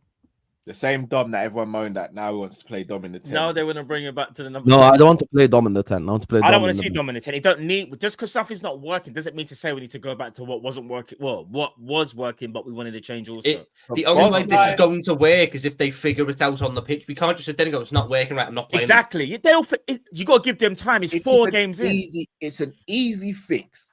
Szoboszlai and Gravenberch, or Szoboszlai and Jones in the pivot when Verts is in the 10. If you're playing McAllister in the pivot, can't pass. Szoboszlai has to play in the 10. You know why? Because Szoboszlai last season was doing the defensive actions to cover when McAllister wasn't able to, and McAllister was able to swap positions and make those late runs into the box that Szoboszlai wasn't doing. You're not ready for the real answers. You're not. If I'm talking about the simple fix from a ball perspective, I drop both Szoboszlai and McAllister, and I start Curtis Jones next to Gravenberch. If you want to talk the reality, cool. I literally just said I can't have 2 pivot players who can't pass. So who can't pass the Sam? He's saying Szoboszlai can't pass. Okay, guys, Szoboszlai is fucking Iniesta. Khalas, guys. And now we've gone to the other end. We were at one end. Szoboszlai is Modric. He's Modric. He's Xavi. He's the best passer in the world. No one said that, though, Husam. No one has said this, you know. You gotta sit up here and fucking lie, bro. Please. If Szoboszlai and Gravenberch as a double pivot will not work. It will 100% not work. Why not? 100%. Why not? Because none of them can pass through the lines. Both can't. Gravenberch can't pass through the lines. Can they dribble through the lines? Every Gravenberch comp ends at the pass. Every Gravenberch comp. Where it's it's meant to end at the pass. He's the defensive midfielder. In fact, let's speak about compilations. What about Newcastle? Did that shot end with a pass? Or was it end in the back of the net? Which one? Oh. You're talking about the goal? You mean the goal? You're talking about the goal? The opening goal of the game. It's funny. It's funny as well, though, Cal, because I had a look when Husam started this thing. You know, it's a 3-minute compilation of Ryan Gravenberch's passes yesterday. All of them. Bro, I'm telling you. He can't pass. Not one of them ended before the pass hit its target. All of them were there when. Even the Diaz, bro. Just like the moment we showed where everyone was in the right position, where Gravenberch just shot it at someone from 1 yard. Oh, you mean hold on? Right, so we're taking. So which do we value more, people? A 2-second clip or 3 fucking minutes? 2 seconds, because it's got to fit the agenda, Tom. Shit, yeah, I forgot. Fuck. This agenda's crazy, and I can't lie, bro. This is mad. So it's got to fit the agenda when I'm starting Gravenberch anyway, but I'm just putting Jones next to him. No, because you just spoke about Gravenberch shooting into a crowd, but you're also saying... If we're going to sit up here and act like Gravenberch and Szoboszlai are good passers, then rest in peace football, to be honest with you. Rest in peace football. Sobo can't pass, apparently. RIP football. I never can grab. Big up to Drifty, who's here as well. Big up Drifty, man. First time joining us on the Monday show. Big up Drift. Big up. Afternoon, boys. I just want you to bear in mind the midfielder who had the highest pass completion percentage can't pass. No, of course he can't. Oh, really? Wait. Hold on. Tom, is Rice a good passer? Yeah, he is actually. He's a decent passer of the ball. He's decent. Declan Rice has 90.1 passing percentage. Big up to Wab Funk, who says Slot will play both Hugo and Isak. You back up the fucking point. You back up the fucking point. What are we doing? Well done. Yeah. Good passes have 90% pass accuracy. I'm not backing up the fucking point. I'm saying that passing accuracy is pointless. Because if I were to say who's the best passing, if I were to say who's the best passing midfielder in the league, I would probably say Rodri over anyone. He's the best on the ball. He's not even top 10 in passing accuracy percentage. Slot will play both Hugo and Isak if it works, but both can't play central. Slot is priming Hugo to roam like Firmino. Yeah, but we don't need a Firmino now. That's my thing. We just don't need a Firmino. Why are we using Karkas as third centre back? It's not making the most of his skill set at all, and having the width from fullback could solve some problems. Agreed. I agree as well. I think the positioning Fully for agree the with that. fullbacks needs to do better. Frimpong has shocked me the most. I think low key he's probably been I don't think I've seen a single bad moment from Frimpong. Like really, I think it's been unbelievable. Played well. He's not played enough to have bad moments. Played. He's played well. The minutes that he's had, he's done well though. I get what Sam means. Barely played. No. He's just saying though, like maybe I he hasn't had a bad moment for us. Not one. He's Maybe only for some- played about 60 minutes this season. No, but he played in the charity. The He charity played in the game, charity shield. He played played against 2.5 Bournemouth. and then he Yeah, played he in the played against first game. No, Bournemouth. he's had a couple of that. I've Let's played not do first that. game. 2.5 Injured games, in I the- think. He coming for What the first I'm game. saying isn't wild, you know. He just said like he's done well for the minutes. Yeah, I'm that saying I he's- haven't think seen it's Frimpong it's have a okay bad to say moment. that. How's Not that saying nothing, crazy? man. Cal, aka Mr. Let me ask you a question. Let me ask you a question. Why you lie about playing as a midfielder? Goalkeeper beard right there, 100%. Anyone who's ever Wow. played with me knows I've played midfield. No, they're just trying to do. He's the real Iniesta. You get me? Cal twice at the game, Verts shot rather than put Mo in, is what Omar is saying. Yeah, So he's got Vert the is nice to do 110. that as a number 10. Another thing, we don't always have to pass to Mo. Ding, ding, ding. We don't always have to pass the ball. Everyone to wanted us to Salah. shift away from giving every chance to Mo last Oh, season. right. Now we Well, want let to me ball get all it again. straight. We buy Verts, we buy Isak, we buy Ekatike, but let's still pass to Salah. Let's spam Salah. Let's spam Salah. Bloody hell, he's human. He doesn't have to take every shot and score every goal for Liverpool Football Club. Verts We're can not take passing every him the shot. ball He's enough, in allowed my to. opinion. We've went way too Bloody much on the hell, other side. We're going Salah. to pass him the ball more. Bloody hell, I can't believe what I'm hearing today. So Verts is 110 million system player. Then Dam, I don't think it's system player. I think him and Ekatike run into each other too much. That's it. Not gonna lie, Kirk is reminding us how great Robbo used to be in build-up play and attack. Can Robertson keep form? Bro, Robertson had a very good game yesterday, but that's because the benchmark for Robertson is like in the ground. And there we go. Would it kill you to just give Andy Robertson a modicum of praise without a little fucking slide dig afterwards? But when I said I think he was man of the match, you leaned back and you started crying like a little bitch. So which one Yes, is it? because he wasn't man of the match. I'm not going to sit there and go over the top with it. He wasn't man of the match. Ryan Graff. Yeah, but the reason why he was one of the men of the match for me is because his standards is in the ground. There were 3 players. And now there we go. Big up my Red Brothers and LFC content creators. 4 games, 4 late winners, but that's what champions do. Clutch again onto Atleti. You never walk alone. Can't keep doing that every week though. Wow, and Cal is usually the Gravenberg hater. Guys, I think we need to genuinely as a community, because like I gave credit to Kopish on Friday for doing this. We need to get out of the thing where anytime the players criticize, it's an agenda. Oh no, Jay's actually having a laugh. Jay's just having a laugh. He's just He actually just trolling on purpose. Yeah, That's he's just Jay. just having a laugh. He's just Although Not gonna lie, I will say there's definitely an agenda against Robbo.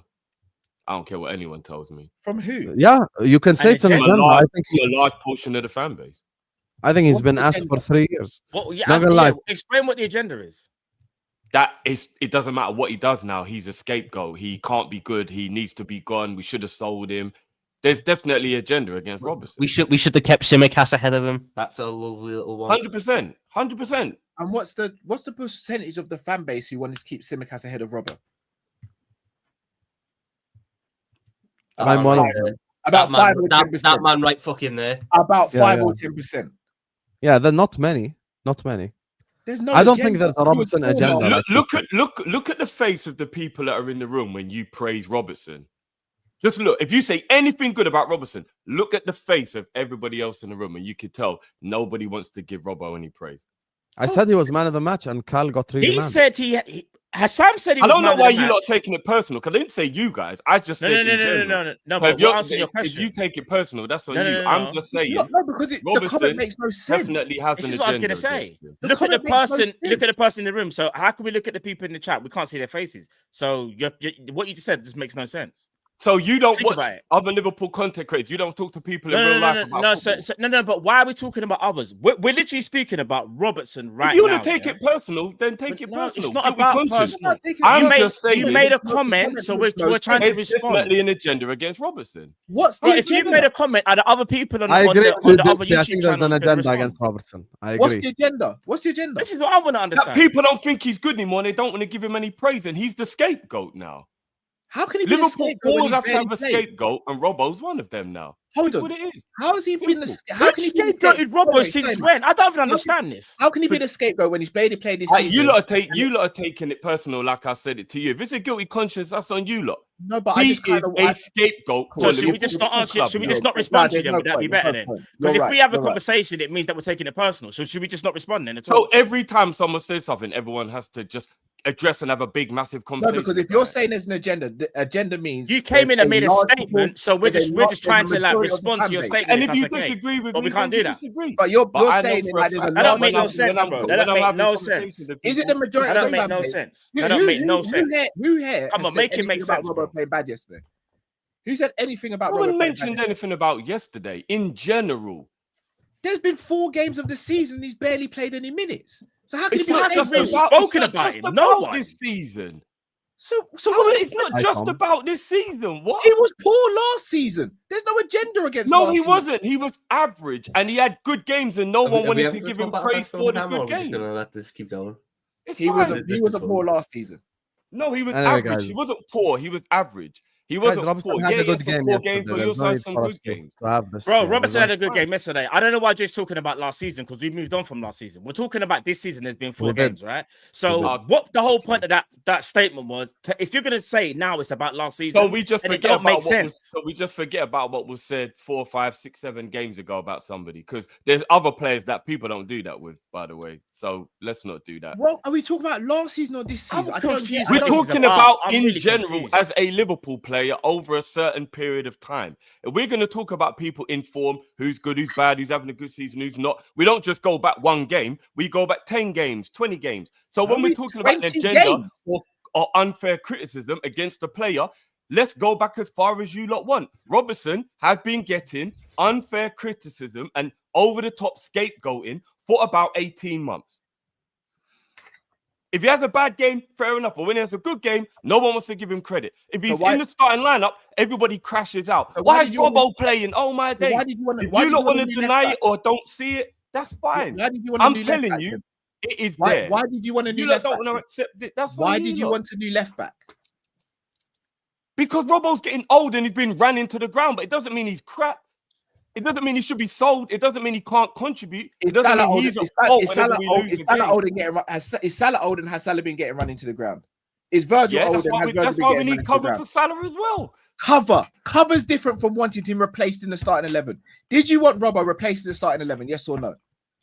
Yeah, So you've got an agenda as well then? that makes absolutely no sense. You're right. It doesn't. So what you're saying? Because I don't blame Robbo for everything. I don't crash out on Robbo all the time. I'm not angry if Robbo's playing. So what are we talking about? That's got nothing to do with it. Brother, you just said you wanted him removed out of the starting 11, which is the same thing. No, I wanted. said I wanted us to get a new left back because Robbo's ran into the ground and I think that he needs to rest. Did I or did I not say during the summertime, if we have another player who can play and take minutes off Robbo, watch Robbo get back to good form because he won't be rinsed? Did I or did I not say that? So was I not upset when he was going to go Atletico Madrid? Everyone else in the fan base is like, finally, we're getting rid of him. I was one of the only ones angry he was going. Everyone else in the fan base. What are you talking about? Everyone else in the fan base. I pissed Cal off on Friday by telling him Robertson's my favourite Liverpool player. I don't understand what this is about. I did the video when the news broke about Atletico Madrid putting in a bid, and I said I didn't want him sold. What are we doing here? I never said Callum. You just keep taking it personal. The fan base. Your words were everyone. I said the majority of the fan base was angry that he didn't go and were happy he was going. Can you bring up this stream and rewind it back a couple of seconds so that? Oh, he wants a VAR. He wants VAR. Oh, Jesus Christ! You know what? In my opinion, Callum and Matt seem like there's a bit of a guilty conscience thing going on here because I mentioned no names and I didn't say anything about any individual. You came in here and made a statement and then tried to deflect and say speaking about other YouTubers. Come on, you hear the minority and think it's the you're not as slick as you think. Matt, do you want me to go for about 10 to 15 streams from last season and your crash outs on Robbo and how many arguments we had when I said, Matt, stop blaming Robbo for everything? So if he has a bad game, want me to start pointing fingers, I'll point fingers. If I don't think, so now we're getting to no, because I didn't mention any names. Now we're getting to the truth. Now we're getting to the truth. Now it's been revealed. This is what this is all about, Let's do it. Let's get Robbo back in the starting lineup. Let's bring Genie back. Yeah, because I don't understand. If Robbo had bad games, I'm gonna call it out. I don't understand. No, it wasn't. Yes, just bro. About bad I'm gonna games. call it out, bro. We did have a good season. It wasn't just about bad. Come games. on, bro. Let's not. It wasn't just about bad games. It wasn't just about bad games. Robbo's perfect. Robbo's perfect. bro. Not Kirkes. Let's get Robbo back in the team. Yeah. Okay, bro. Right now, 100%. Robbo should be playing over Kirkis. I don't understand where this is going with Robbo. You know, man said he had a good game yesterday. So I don't understand how we've What's gone that got to do with there's anything? there's a witch hunt with Robbo. Brother, who cares? This was last season anyway. You care. That's why you want to argue it so much. If you didn't care, Argue you wouldn't what? have said There's nothing. nothing to argue about this season. What are you talking about? Who I'm said so anything lost, about bro. yesterday's game. In general. You just said 15, 20 games back. Like, you just mentioned that. I think the last 12 to 18 Bro, I'm about to speak. We was about to speak about Atleti, but somehow we've got to speak about a witch hunt about Andy Robertson because Drift said about 15, 20 games ago. Then said it wasn't about us. Then said it's about other YouTubers. Then said, no, Matt, I remember what you said. Of Liverpool fans. Then Cal asked you for what you said, and then you're like, well, come on, bro. I don't understand what this is. The majority of Liverpool fans crash on Robbo. All right, it's all right. All we have to do is just wait. Watch the next time Robbo makes a mistake. Watch the crash out on him. Just watch, and then you will see what I'm talking about. It's so fine. we're not allowed to criticize a player when they make. You can't criticize players. There's a difference between basically. criticism and weren't going you the one over saying top. Sobbo's a fraud at the beginning of last season? That was based off half a season. Have you got a Sobbo agenda? No, but at the time he was on fraud watch. You didn't At the think time he had he one was at on the time. fraud watch. He was playing terribly. You didn't think he had one at the time, though. You don't think you had a fraud watch for Soboslai at that time. You didn't have no agenda against him at that time. When you saying you think Florian should be dropped at the moment because you don't think he's performing well enough? Have you got a Florian agenda as well then? Oh, you lot are being fucking ridiculous. It's fine. Don't worry. No, I'm using the same logic. You lot are just saying the pettiest shit ever. It's fine. No, don't worry what's the difference in the logic I'm using and the logic you're using? If you talk about someone for 12 months straight all the time, grilling him anytime he does anything wrong, that is completely different to just talking about in yesterday's show. I don't really think Verts is playing well at the moment. Maybe we should bring him out the team because it's disrupting the way we're playing. They're not even remotely the same. You lot are just being stupid. That doesn't even make any sense. Hold on, what? That doesn't make any sense whatsoever. Bro, if you came in here and made a statement, then said it was No. It was either the Superchat.com said something about Robbo. Okay. So I just went, yeah, I agree. I think there is a bit of an agenda against Robbo. And then you lot crashed out because you wanted to take it personal. If you think it was about you, that's fine. You take it personal. We don't take it personal. You're the one taking it personal, bro. You're the one that gets caught up to emotion with the players, bro. Whatever. Do you get what I'm saying? That's not me, fam. It's fine. It was people can see it though. It was me. It was you get emotional like that. This time. All right, I don't understand. I took it personal. Don't worry about it. Yeah, you did because you spoke about it, so you did take it personally. Yeah, clearly it must have affected. So if you make a statement, all we do is ever get emotional then, because if we ever talk about anything, no, because you're not basing the statement on fact. You're basing it on. Yes, I am. I've witnessed for the last 12 to 18 months Robertson be over-criticised, crashed out on, blamed and scapegoated, and even when he's starting, people are angry. What are we talking about? Where are the facts? Oh my God, you can't contextualize everything, Cal, but don't act like you aren't seeing it. You actually can. That's what life is. You contextualize everything, Drift. If you've got time to go over every stream, go for every tweet, speak to everybody you've spoken to, yes. Who the fuck's got time to do that? So don't make blanket statements when you can't prove it then, Drift. Oh my God. All right.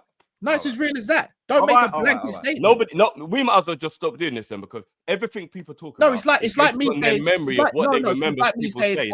So now you've got to bring a fact to every conversation by having 10 pieces of evidence, all the clips. Come on, man. Again, you're doing the most. You're gaslighting and then doing the most because no.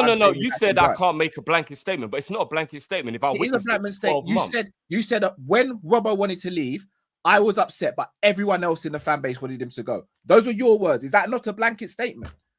Well, considering about 80% of the fan base wanted him to go, it is true. Is it a blanket statement? Yes or no? No, it was the truth. There is exceptions to every rule. It doesn't mean 100%, bro, but everybody is pretty much the majority of the fan base. And if you lot are going to deny that that's the fact, you lot are just trying to gaslight me now and lying to start just to win an argument.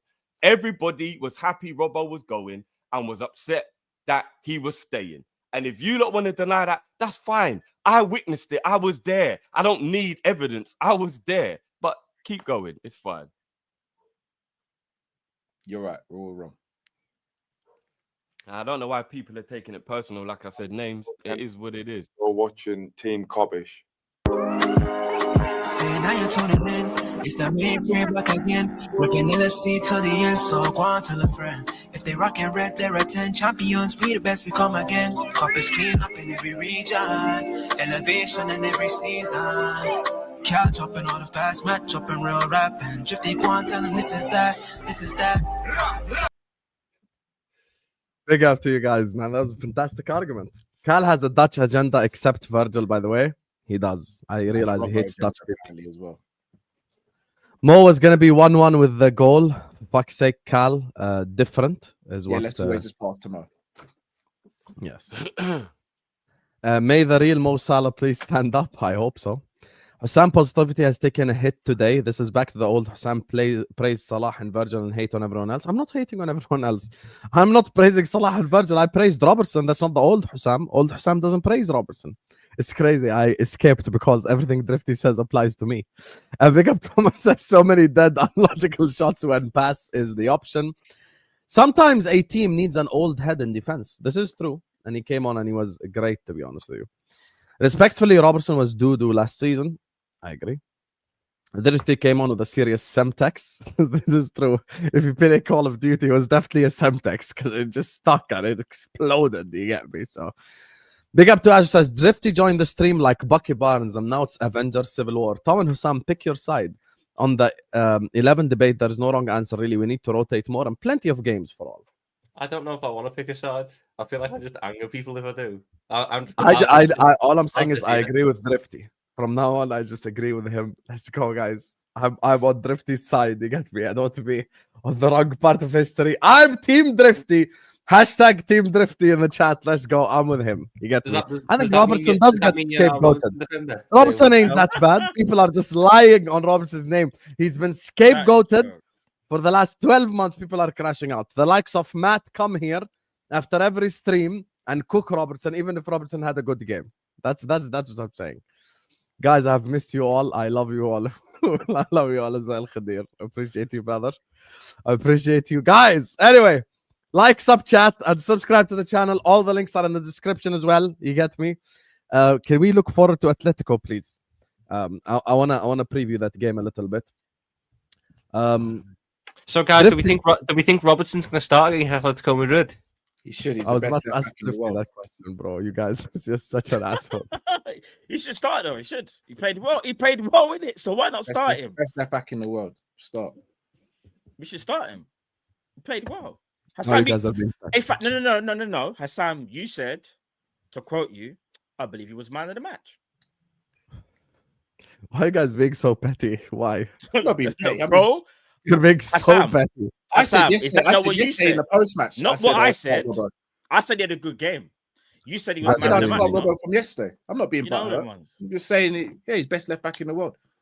Can't criticize a player when they do wrong. I genuinely believe you guys are being a bit petty right now. I won't even lie to you. Even as someone who criticized Robertson a lot. No, I am. I'm making blanket statements. No, you're being childish. But no, yeah. Well, same thing, innit? It's fine. Guilty. If you don't want to feel guilty about it, it's fine. But let's not go guilty about anything, bro. It's fine. What am I feeling guilty for? Because you lot seem to take it. You lot took the statement personal for some reason. No, you made it. I really didn't. Man just replied. I didn't. But because I'm replying, it means it makes it personal. Name, and I didn't mention no name. So you said you mentioned my name.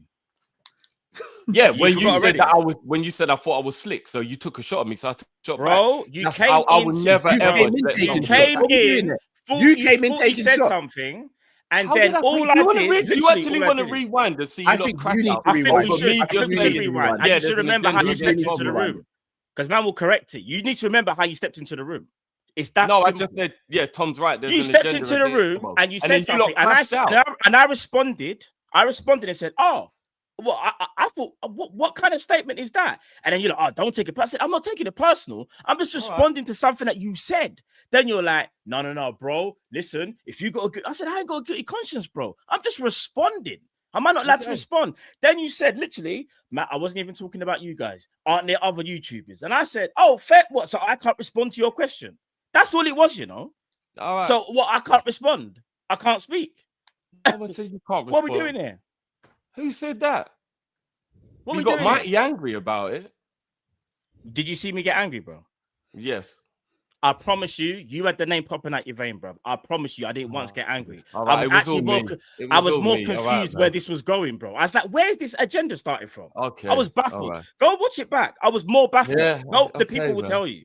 I was not angry, bro. There's Okay, so guys, much we're gaslighting arguing. going on, We're really man. arguing over. We're really arguing over a left Man's back. confused, Guys. bro. I don't Come on. understand what this is. It's just the left back, guys. It's There's nothing. hella It's nothing. gaslighting. It's fine. That's what I'm saying. Anyway, let's bring this back. Callum, jokes aside, because I know you have to go in a bit. But what do you think of the Atletico game this Wednesday? I think this is going to be a more dangerous version of the game we just had with Burnley. They're way better. They have way better attackers. They have way better defenders. We've got to find a way of breaking them down early so we can get them to come out and play football and then hopefully take over the game. If the game goes like it goes yesterday, we either lose or we get a draw. Huh? We lose or get a draw? Wait, how do you get to that conclusion? I just said if we play like we played yesterday, we lose or get a draw. I'll be honest. Atleti haven't been as good this year. They've been Atletico, by the way, if you looked at the result, they've grown struggled to a bit this year. And they don't play as defensive as some people think as well. But they I will say play that as well. defensive against us. They will. They don't play defensive against us. They get ripped to shreds. They my drew thing to with- my thing with and to Atleti- Alaves, by the way. Yeah, they got the first win of the season on Saturday. And they lost to Real. Espanyol as well. So Atletico are on really bad form. You can get at this Atleti team. I do think there'll be more space in the Burnley game because it's more of a case of Atleti need a result more than anything at this point in time. So I do think there'll be slightly more space than what was afforded against Burnley. I certainly don't think there'll be a back five. I'll be honest, I think our biggest problem is back fives. It fucks up how our matchups are. I don't think Salah enjoys playing against the back five because the fullback can just stand right on him, and he has to try and he can't get the same separation. But that's a different topic. Because I don't think it'll be back five. I think there'll be a little bit more space. First Champions League game of the season at Anfield. I think it'll be a very emotional one. I think that we'll get the job done. I think it'll be. I think we'll play a lot better in the UCL than we'll do in the Prem. I think you might see Wirtz's best performances at the start of the season being the UCL because the pace is a little bit slower. Yeah, I agree. And there's another thing as well. I think the way that we got knocked out by PSG really hurt the team. I'll be honest with you guys. Well, Like, definitely hurt Slot. He keep I think the players someone. are really mad because we got knocked out penalties. Remember, and it was so anticlimactic as well. So I don't think Atletico need a result. They're looking at this game thinking it's first game in the Champions League. As long as we don't get, they don't need a result. Yeah, we're the thing. one who need the result. Atletico probably do their usual 4-4-2, right? Now, they are a little bit more expansive, compared to other years, because even the players that they bought as well, they're a little bit more expansive. They will have a go, but Carl's kind of right. They're going to sit back, but not like Burnley, though. Not like but the difference is they've got Griezmann, they've got Julian. Yeah, of course they've got Julian Alvarez. They've got Simeone's son in it. He's pretty quick in it on the right hand side. I think it's Juliano, something like that, I think his name is. But put it like this: it will be a tough game. I do think we will have line share of possession. However, it's just going to be counter attack from Atletico, isn't it? That's all they're going to do. But I do think we should have more than enough to take them out. And like Tom said as well, to add to the point, Florian Wirtz will get more time on the ball. Continental football is always that little bit slower. You get a little bit more time. And I think that's how we can actually probe and pick them apart. And this is a game where I kind of feel like Florian is not now or never, but surely now you got to turn up. This is Champions League. You get more time on the ball. The defenders maybe not as physical, even as Atleti, but you get the premise like Atletico. But yeah, I think we should have more than enough of them. I don't think it'll be a draw or even a loss. I think it's just either a win or worst case scenario will be a draw. But I don't think we lose to Atleti though. So yeah, I don't see us losing first Champions League game of the season. I do think that we need to be a little bit careful about the threat that they can pose, but I do think in the moment. Callum, just before you hop off, tell me your score prediction. I'm gonna go 1-0 Liverpool. But 90th minute winner again. I cannot do this, guys. Not again. Burning 1,000 calories every game. I reckon we get a goal after the 80th minute. I go 1-0 Liverpool. 5 games in a Why row do we where like I got this, stressed guys? out. Why? I don't see it like Atletico that. Madrid are going to employ the deepest of low blocks we've ever seen. Bro, for you a know, while. yesterday they I had to will, go but have we'll- like we'll- protein shake and yogurt after the game and stuff, bro. Like, I cannot do this, bro. Yeah, it is They- what it is. Atletico Madrid are not going to come to Anfield and fight fire with fire. They know what will happen. Every team in the world knows what will happen. Atletico Madrid aren't equipped to do that. They're not going to do it. They're going to sit in deep and try and get a nick a goal. Okay, fair. That's your prediction. That's your prediction. Big Big up. up, See you boys. Friday, inshallah. Friday, hopefully, will be after a victory and we'll be previewing the Everton game as well, inshallah, on Kopish. So, Kopish is in the description. Matt One Show, Drifty TV, Sanderson Show, Tom Little with a 1, James Redmond TV. He just woke up, by the way. He messaged me, and this channel as well. So, like, share, comment, subscribe, all that good stuff. Here's the thing. I think this Atletico game is going to be the first good performance we've had all season. I don't know why. I just feel like, why do you think that with Atleti though? Why is it because it's Champions League and it's different? yes, Like, it's purely because it's the Champions League. It could be Real Madrid coming to town Wednesday, and I'd say the same thing. I just think because of the Champions League, and I think the players are stung. I think the way that we got knocked out the Champions League last season really hurt us. It irritated us. It annoyed us. And I think we're going to play based off of that. I think based on that logic alone, based on the ideology that we got basically essentially knocked out on penalties by PSG. By the way, till this very second, the Vitinha penalty lives in my head rent-free. I'm sorry, I can't. It's just an image forever in my mind. I don't know how on earth Alisson didn't save that. I swear to God, I just don't know how. It was such a slow motion spot penalty, kicks, bro. wasn't it? Don't really say penalties. That's the one thing that Alisson's not good at. Yeah, I Alisson don't is even he's remember the the best penalty. keeper in the world, but he ain't really good at He's penalties. not a good penalty stopper at all. Like, in fact, for his standard, I hate to say it, people don't like me saying it, but I'm being honest. For his standard, he's actually poor. He is poor. He is. I Like, think the he's last poor, time I've seen like- him save a penalty was FA Cup final, no? When he No, saved-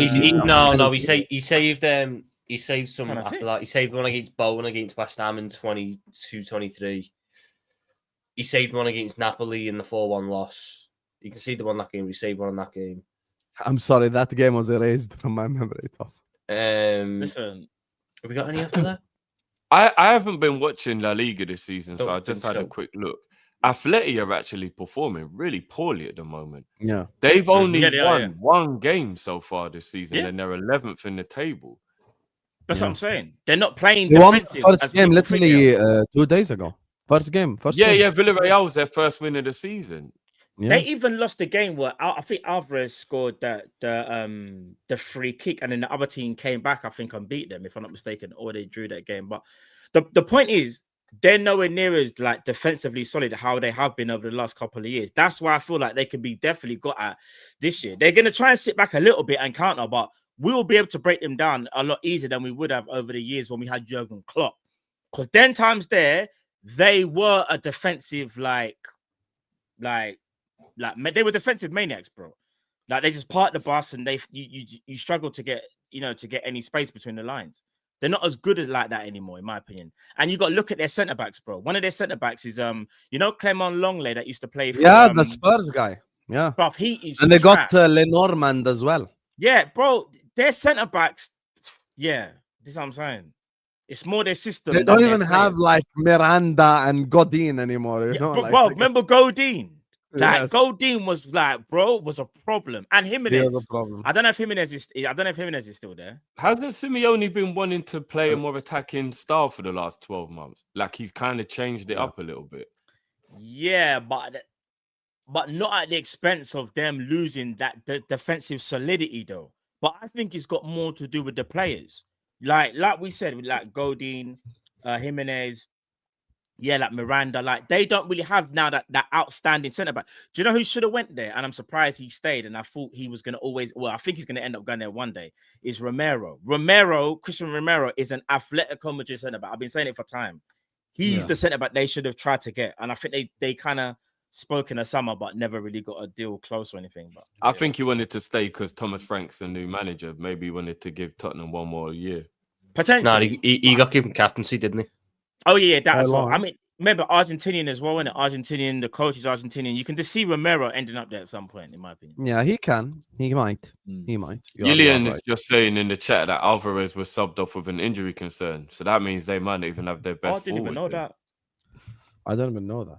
Yeah, he went off. He went off at half time, I think. Oh, okay, but they still got Soloff. You Yeah, might laugh Soloff. at Soloff. It'll be Soloff. and Orlov Griezmann. was on the bench, no, last time? He was, yeah. Knew it. Yeah. You know, Soloff bagged like 20 goals, last season. You know, I Yeah. know it's Atletico and Rare, but he actually. It's done only well. because He his done well. name sounds like my man from the Goonies. That's why. Yeah, for real. Slough. If You he's know who called else something they else, have? people Conor would Gallagher. laugh Yeah, at yeah. him. So they can sorry. They got Conor Gallagher as well. Yeah, but do you know what it is though? They He play doesn't sometimes play. Conor Gallagher left midfield. Bro, you see Atletico, yeah? I No, don't know what they don't even play Gallagher anymore. They brought Armada in the summer, so Armada plays on the Oh left. yeah, they've been playing Thiago Almeida. They Yeah, brought Gallagher Nico wasn't. Gonzalez for the right now from Juve. Mm. They got another one, who Alex Baena, who can do both, although he's mainly left. He was someone I wanted us to look at. Ryan is a good player. They got Johnny Cardoso and Pablo Barrios in the middle, which is a very good midfield pivot, all things considered. But they're unironically playing Clement. They also got Hanchko, remember, who all the fan base Hanchko's wanted at injured. some point. Hanchko got injured against Villarreal. Oh, Hanchko got injured. Fair. Oh, but fair. David Hanchko from Feyenoord. Yeah. he The joined us the from Villarreal. Slovenian. He's Slovenian, innit? He got injured against Villarreal as Bro, well. I did not want him. I know there was this big hype because he was at Feyenoord, but I was like, I don't know about. He this. wasn't even the one that everyone was on about, though. It was fucking, what's his name? Geert Treader, who's now at Sunderland. That's the one I Yeah. I'm gonna be real. Even I at one point was like, I think Gertrude will be a good signing. That's me being real. I'll be honest. Why are a Even couple I was people in the chat saying that we're linked with Belabor in January? Is there a new rumor going around today? Indikaila. Is that What did he today's actually news? say? Yeah? He said If that it picks up steam, Liverpool are interested address. in Belabor this summer, this January ahead of United. Something to keep an eye on. I don't think it's the one for us anyway. I think we need Wharton more than Belabor. No, we need Belabor, man. I don't think we're losing physical battles in the midfield. Difference on the ball. No, but it's not just in the midfield though, Tom. Like, think about when we're defending set pieces and stuff. It would just be nice to have more. I don't think we've got a problem defending set pieces. Gravenberch isn't exactly. It's nice to have more though. Like, if you start buying more players, like, don't get me wrong, I think Wharton's amazing. I wouldn't have a problem with us buying Wharton, but Wharton goes in the category that's still like McAllister, Wirtz, like those small, very skillful type of players. Where Wharton's not small. No. Wharton's like. Wharton's like no, 6'2". I don't just mean 6 foot? short. Like, I mean, like he's not like exactly like a presence.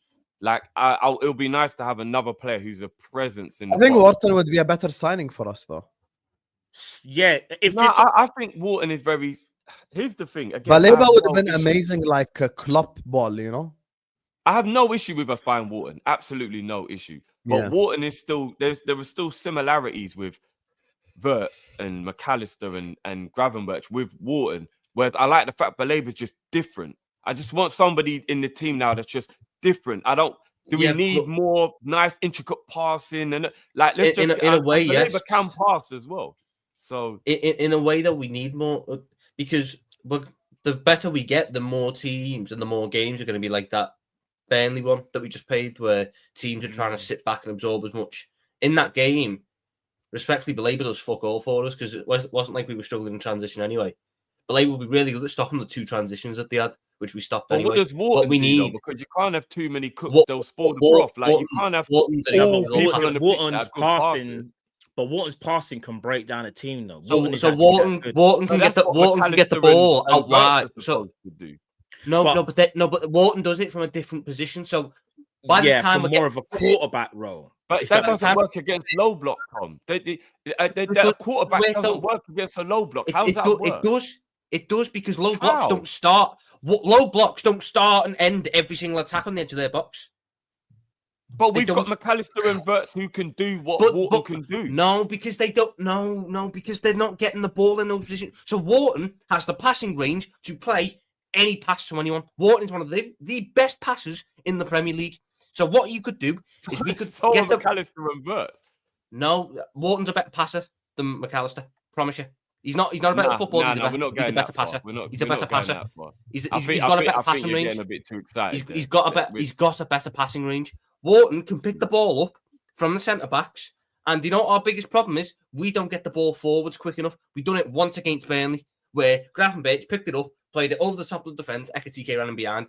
Wharton can play those passes to Salah, to Gakpo, to Ekitike, to Isak. He can get the ball over the lines into areas where we can go and win second balls. The problem is when we were playing yesterday, because the only guy who has a long pass in him that isn't called Van Dijk, who's playing at right back, we had to play through every single line on the pitch, which meant we took too long and Burnley were able to get settled in a defensive shape.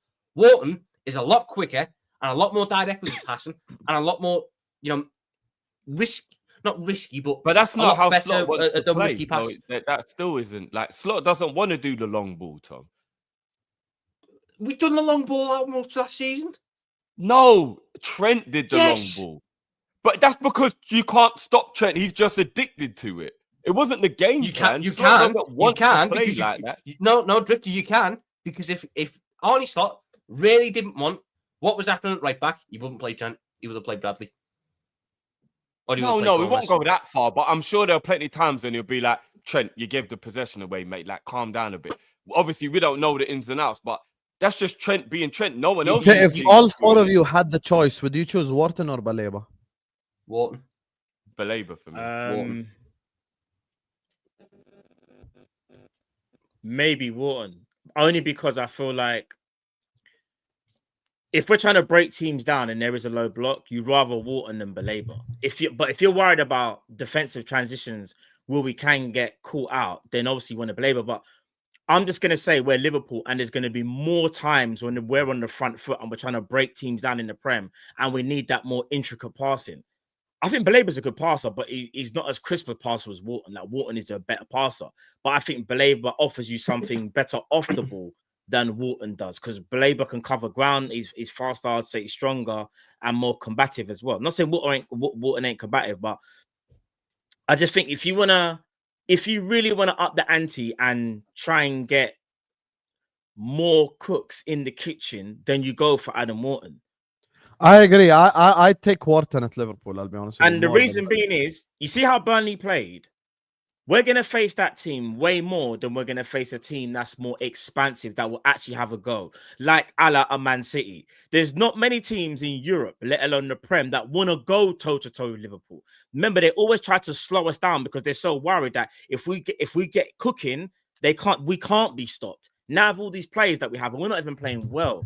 So you imagine you let a Liverpool that's been cooking to really cook, you ain't going to stop us. So the only way to do it is to try and contain.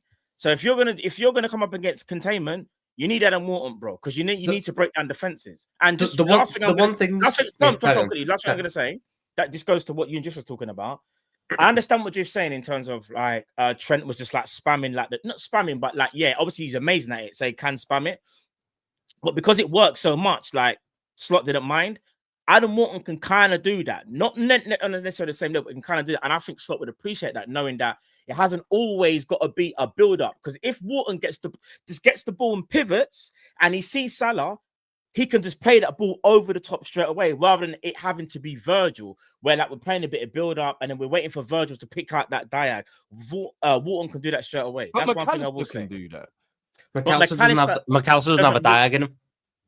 McAllister don't really play the diag as much. He doesn't have the diag that Wharton does. It's not his go-to, if that makes sense. He can play it, but it's not his go-to. We only need Wharton, in my opinion. That's not discrediting. If McAllister leaves, then we need Wharton. If we've got McAllister, there's no need for Wharton.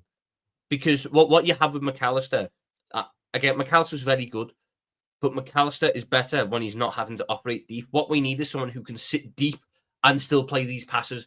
So where does Gravenberch play if you're going to have Wharton deep? Because Gravenberch is the deep midfielder. So where does Gravenberch you can play Gravenberch and Wharton in a pivot, for one. Guess what? So you want both of them deep. So what about that big gap in the middle? No. But obviously one will adjust to the other. It's not like we're both saying... Gravenberch can push forwards. Gravenberch. When we played United last year... Gravenberch's role in No, because again, you're looking at it very narrow-mindedly. When we played United last year, Gravenberch was more advanced than most of our other midfielders. And he was brilliant because he can do that, because he's not limited to just being a 6. My point is, I know that. If Liverpool want to compete for all these top honours, we need a really good midfield rotation. For me, I think the thing that this team is missing at the minute in terms of that midfield is a pure tempo controller. That's what Wharton is. He is pure tempo control. McAllister can do it to an extent, but it's not a strong suit. You'd rather McAllister's more of an attacking ace. But as a pure tempo controller, so in these games where you need to speed it up or slow it down to break through defences, that's where Wharton comes in.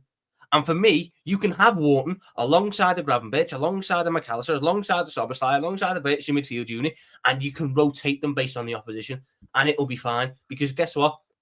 Certain players aren't arsed if they're playing 45 games or 35 games just to got fucking major trophies at the end of it. They're not really too bothered. So you could keep all them happy. Speaking of, do you guys think Isak starts Wednesday? No.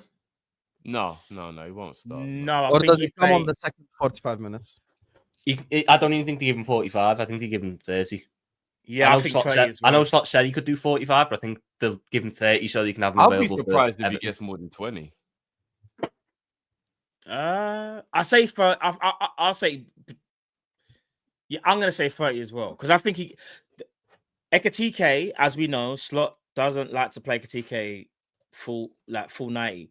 So I'm gonna say 60 for Ekatike, 30 for Isak, and then on Saturday it's kind of gonna be the same thing in my opinion. I don't think he'll even start, because you can't start Isak second game, and he's had literally just 30 minutes. It's too risky.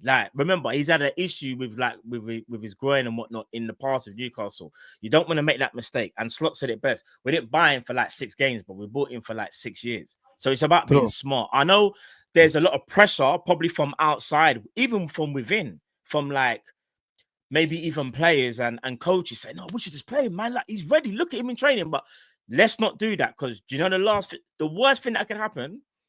We play him for even 45 and he picks up a knock and then he's out for another 5 to 6 weeks or something like that. We just got to make sure that he's you know what I mean? Gradually. Isn't it rumored that he was kind of lying about the injury with Newcastle because he just wanted the Liverpool move? He wasn't he's not an injury. He's not injured. He's just not fit. He's not fit. I just think his sharpness, he's not match fit. No, but towards the end of the season, he did have a groin issue, but obviously he recovered in time for preseason. That whole him not going and wanting to fly to Singapore, that was bullshit, basically. But that was bullshit. He wasn't. But however, his game time is very limited. Remember, he's had no preseason. I think he gets 30 to 45 minutes. That's the reason why. That's why I'd be shocked if he gets much game against Atleti. I don't think you go from not even being in a match squad against Burnley to starting against Atleti. That's not happening. No, he won't start. That's why he comes off the bench. But remember, for Sweden, he played 20 minutes. Bringing Isak. He could have given him 10 minutes. Come on, Slot, man. Why are you such a fraud sometimes? No, but he said there's no need for him. There was no need for him. It's better at this point in time for him to have a full session rather than 5 minutes on the pitch. Yeah.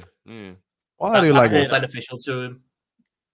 Bald prod got me excited for nothing. Anyway, let me get just quickly you guys' predictions for Wednesday. 2-0 Liverpool. Yeah, I'm going. I don't think we concede. I'll be disappointed if we do, just based on their form. Again, I don't watch La Liga, but if Atletico only just got their first win of the season against Villarreal, then they're in poor form. I think 2-0. I was thinking 3. I was thinking, could Isak come off the bench and maybe grab a goal? But I'm going to say 2. And I think, again, no pressure, but Florian, we need to see. I think Florian needs to really see if he can cook in this game. I'll be paying a close attention to him. 6-2. Nah, you just get this prediction now. What did you say? 6-2. No, you definitely. I don't do series predictions because then I jinx it. So I just say what I say. Okay, I'm going 4-0 Liverpool. That's my prediction. At the risk of rattling, series predictions, Husam. Series predictions. What's the series predictions? Let me edit it. I think I go 4-1. I think we do concede 1, so I'm going to go 4-1 Liverpool. At the risk of rattling you, Husam, if I was Slot, I wouldn't even give Isak any minutes in this game. No, but he needs minutes to build up his fitness, though. Like I'd keep him in training still, bro. even I would 30 just keep minutes. him in training. Even 30 What's minutes. what's our Nothing next crazy. Premier No, League no, but game? Everton. His drift. Everton, Just- Merseyside Derby Saturday. He's not gonna have a session that day anyway. Yeah. Like he that's could what have, I'm saying, he was 30 gonna have a minutes. session on the Burnley day because it was at fucking 2:00, or he could be done early in the day. That you know game's at what? 8:00. He might as well just he can have a session in the morning and still be there for the game. I don't like the fact that our next two games are very difficult games in terms of when do you bring him in. Yeah, that's why we need Palace this. away. Crystal Palace away and Everton 12:30 kickoff. Those are two tough games for Isak's debut. Yeah, I that's why I mean- want to bring him on for 30 minutes. At the end of the day, though, he is. We didn't spend that much on him. He should be able to handle some of them. No, True. I'm just talking about the fact that No, he's not for fully real. fit in it, like with him being like not match fit. I don't know. Yeah, it's a bit risky. Yeah, let me just grab these two before we get out of here. Agenda for Robo. These are facts over last year. That's what Leon is saying. I agree. I don't think he was good last year. Bradley and Robertson are both duds at this point. We can't live on Bradley's tackle on Mbappe forever. How the I think fuck it's did we too get on early to call Bradley? Bradley a dud, though. It's too early. How the way fuck too did early. how did Bradley get? Bradley's been fine. No, shall I tell you what it Bradley's is? been I'll tell you what it is. I'll tell you what it is. I think it's because when we knew my mum was leaving, we automatically was just like, well, Bradley's just way better defensively. Like we all kind of just done all of the, and don't get it twisted, Bradley's better, but we've got to be honest. I was trying to tell people he's no shutdown right back. He's good though. Bradley's good, but I think there was this notion that he's like some exceptional defensive right back who just shuts down players. I think that's what that probably comment alludes Tom's to. going to go like he is.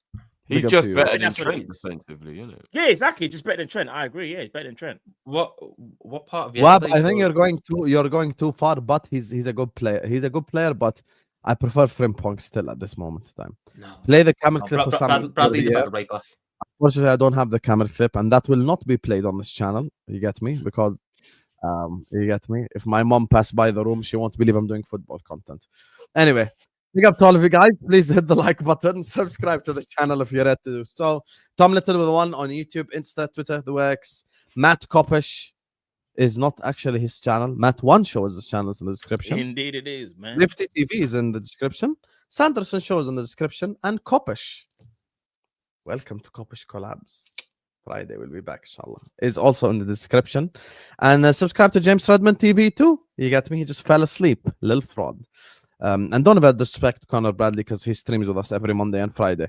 Like, share, comment, and subscribe. I'm going to be back at 8 p.m. inshallah for A-listers. Love you all. And the stream is going to take you over to Footy Judge Mo. He's live with the Rational League boys. Go tell him Husam Raiden. No. Wait. Let's piss him off. Juve won 4-3. Everyone just wait.